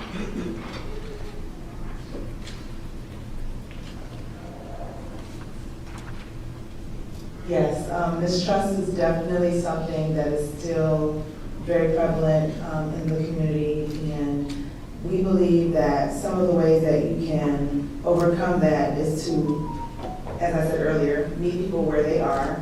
So literally creating opportunities to be in community with people and show them that they can ask those questions without feeling that that question may come off, juvenile or uneducated, ignorant, because a lot of things people just do out of assumption. So they assume and they don't ask. So being able to open up more opportunities for people to actually get face time with trusted healthcare providers, support workers, CHWs, and that doesn't only mean being in person in community in their neighborhood. It can be actually creating forums or opportunities digitally. As we all have stated, there's a lot of technology that everyone is really attached to on their phones. So really creating more innovative ways to connect with people, even digitally, to find out how to answer more of those questions up front or educate, because honestly, prevention and accountability is really core to us creating a solution for the maternal mortality and infant mortality issue that we're seeing here. And so really just providing more opportunities for education, whether that is in person or digitally, where people can feel more comfortable. And then also just having more accountability as well. I believe, as someone that, I didn't mention like my background, but I'm a nurse and now I'm a trained doula, thanks to Part of Health. And one of the ways that I'm really working, in addition to March of Dimes, is just to like explain a lot of things to people and demystify things. I've had so many people recently ask me, so a doula and a midwife, aren't they the same thing? Don't they both deliver babies? And so really just taking the time to explain to them what a doula is, what they do, what a midwife is, what they do, what settings a midwife can give birth, deliver babies. And also just letting them know that both of them can work in the hospital, in a birth center, at home. Like, a lot of people don't know that. They automatically think that if you are incorporating any additional support, that, oh, you must not be utilizing a physician or OB anymore. And I'm like, absolutely not. It's all one care team. And so I think really just stressing the education will be one of the key ways that we can overcome that. If I can just add quickly as well to kind of piggyback, I agree with everything that was just said. But one thing is building trust, right? We have all of these resources to be supporters, to be advocates, to help the patients have their voice heard and listened to. I think also, a strategy that can be employed and further enhanced in healthcare institutions is many of us have gone through our education from our institution, and cultural competency is one of them. What I like to do with the teams that we are building here is really train them on cultural humility, right? We can't be competent with all cultures and with all populations and all groups, but we can certainly be humble in our approach in how we connect, how we communicate, how we partner. Right, and if we, as a medical care team, clinical, non-clinical, the allied health workers, can really approach these interactions with humility and with support. These are things that we can do to start chipping away at distrust, along with adding the different resources such as doulas and navigators, community health workers, our beloved providers, our nurses, our medical assistants, along with trauma-informed care. A lot of our patients come from community with trauma, different levels of trauma. We are all going through different stresses, and many of us are women in the room. We're experiencing our own trauma right now in this healthcare, in this healthcare landscape. So just being mindful on how we approach and have these interactions, whether in the exam room or in somebody's home, right? And in a group class, I think that will be just one little thing that will go a long way. Now, I'll just briefly add that the key point of listening to our families, listening to our patients, and not just hearing what they're saying, but really bringing their voice into the work that we're doing within the hospital and within the care setting. So some of the things we've worked on at Lurie Children's is involving our parents and families, not just at the bedside in the care of their own child, but systemically in the organization, and having these family advisory boards involved when you're creating guidelines and algorithms in the units, involving them in research projects, not just after you've already recruited all of your participants and are needing to add some extra people to the team, but in the design of the project and in how you're asking the questions, how you're going to translate that information back to participants, back to the community. It's important that they are actually a true part of our medical care team in our healthcare setting, and not just the people that we're treating day to day. Again, we got 4 major healthcare centers, a number of FQHCs, we're each doing our own thing, so to speak. What I help having is our one point person for State of Illinois, Cook County, surrounding counties as well, to help coordinate all of what works, what does not work. Is that an idea that even makes any sense? I think in theory it makes great sense, but on the other hand, all communities are so different and their needs are so different, and each hospital has its own resources, different grants that they're working under. So until we come to a place where we have a more socialized medical system where everyone is offered equitable and equal care, I think it will be very hard for someone to say, okay, this is exactly what everyone should be doing and it should all be uniform. But having said that, the place where I say it makes a lot of sense is, why does everyone need to reinvent the wheel? If we do know that there is something that works, let's share that. There's no reason that we shouldn't be spreading that wealth of knowledge with all the other healthcare systems and with FQHCs and with communities, and say, okay, we don't have all the solutions, but this has been really well studied, or this system launched this initiative with March of Dimes to look at these great outcomes. So why couldn't we try to implement something like that elsewhere? So yes and no is kind of my answer. Now I see Director Marcia Dimes here. You mentioned when she said something about equitable care. In your perspective, what does that look like to you? So I love that she mentioned that, because that is like the core of the work that I do. It's really just providing more equity in healthcare that people are receiving, whether they live on the north side, south side, west side. Everyone should still have access to the same resources and opportunities to learn about their, have an active participation in their healthcare. And I think that, for example, I'll use a great example. So one of our partners is Advocate Health, Trinity Hospital. And after year 1 of our cohort for the dual hospital integration project, there was a lot of lessons learned and outcomes that we saw. So what they created was a women's health ambulatory team. Now they have a nurse navigator, they have a community health worker, they have a licensed clinical social worker, and they have a nurse educator. We didn't have any of that when we first started this project last year.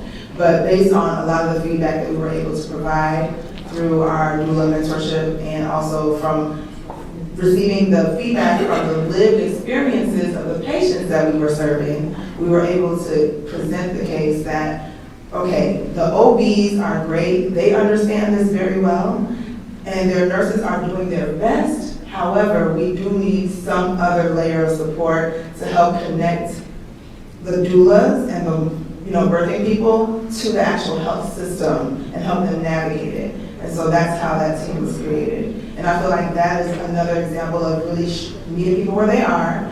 A lot of people that are in the, visiting Trinity are, in some areas of the city that do not have a lot of access to transportation. They have food insecurity, they have housing insecurity issues. So giving them the needed resources so that they have equitable access to everything, I think that's going to make a big difference in this second cohort, and I'm sure we will see it, where we're just having a more streamlined experience across the board. So I think that if we could get everyone on the same playing field, yes, that would be great. But until that's possible, maybe we can create some opportunities to convene all of the major, health organizations and really share those lessons learned, like actually do a share out so that we're not reinventing the wheel and we're really continuing to just fill the gaps of care.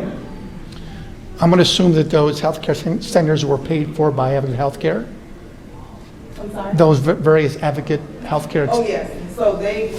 How did leadership embrace that? Yes. So a big part of actually having success in this type of care model is to have buy-in from the top down. Like, you have to have administrative buy-in, and we actually had the whole Advocate Health system that was, really interested in the work we were doing. And so we had the president of Trinity that was 100% like all in, supporting it. And then it started, spreading more, through the city, through the state, regionally. Now there are people in Atlanta want to do it at Atrium Health, which is another advocate company.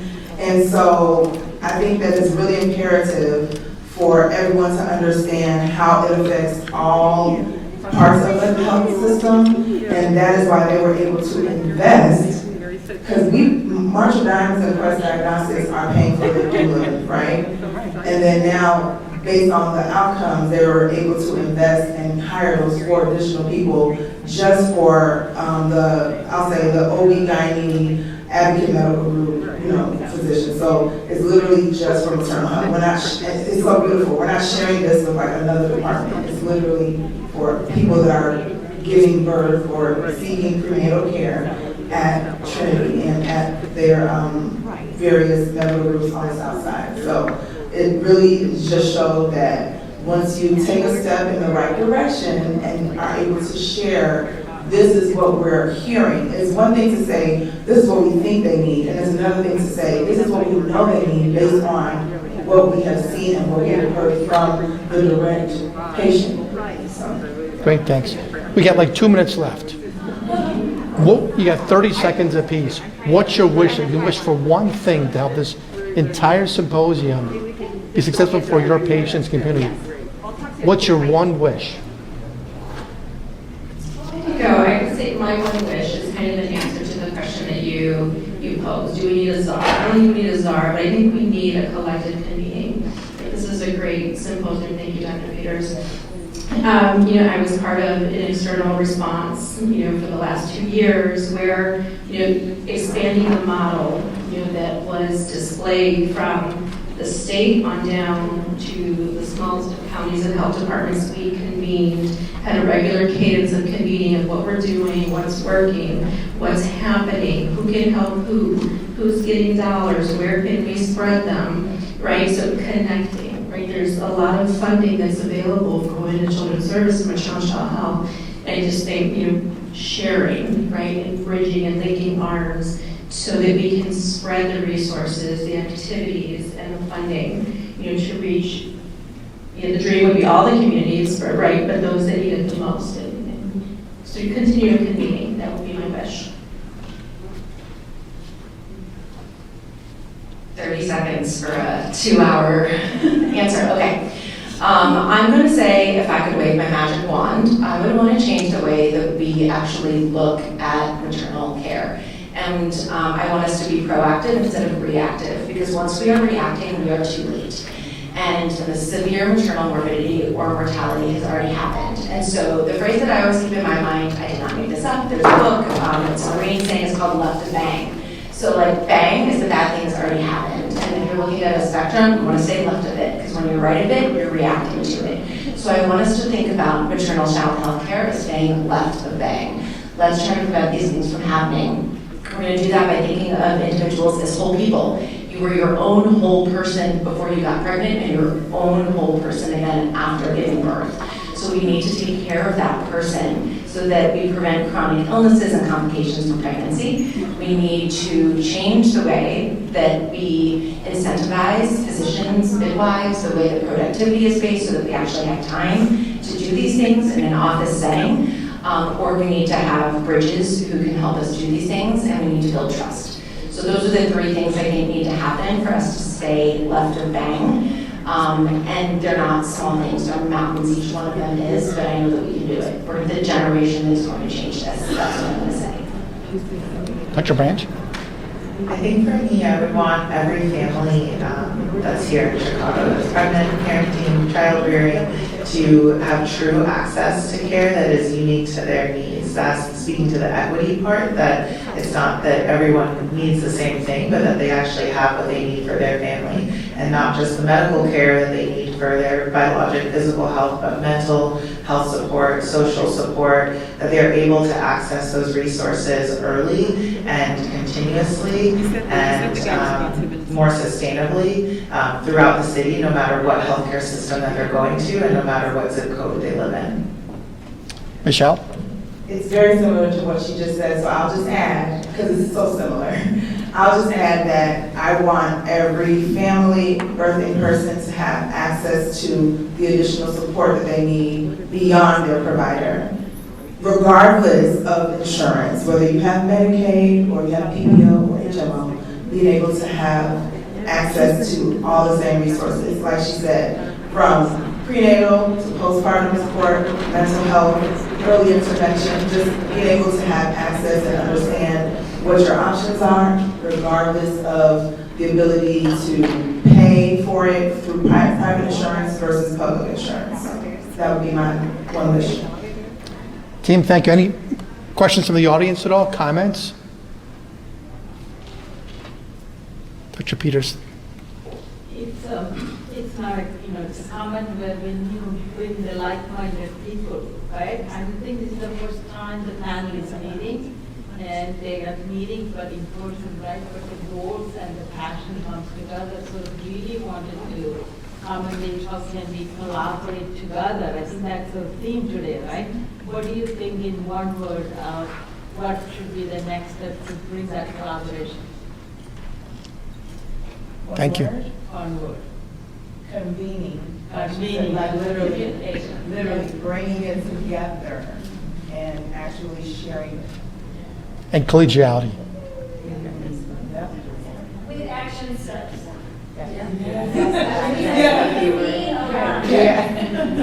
That's what I was going to say, not another meeting for a meeting for a meeting. Like, what is we need the call to action, right? Like, okay, we heard a lot of themes here, and I think there are just such bright minds in this room. And so, yes, like, what is the call to action? What are those next steps? And how can we learn from it?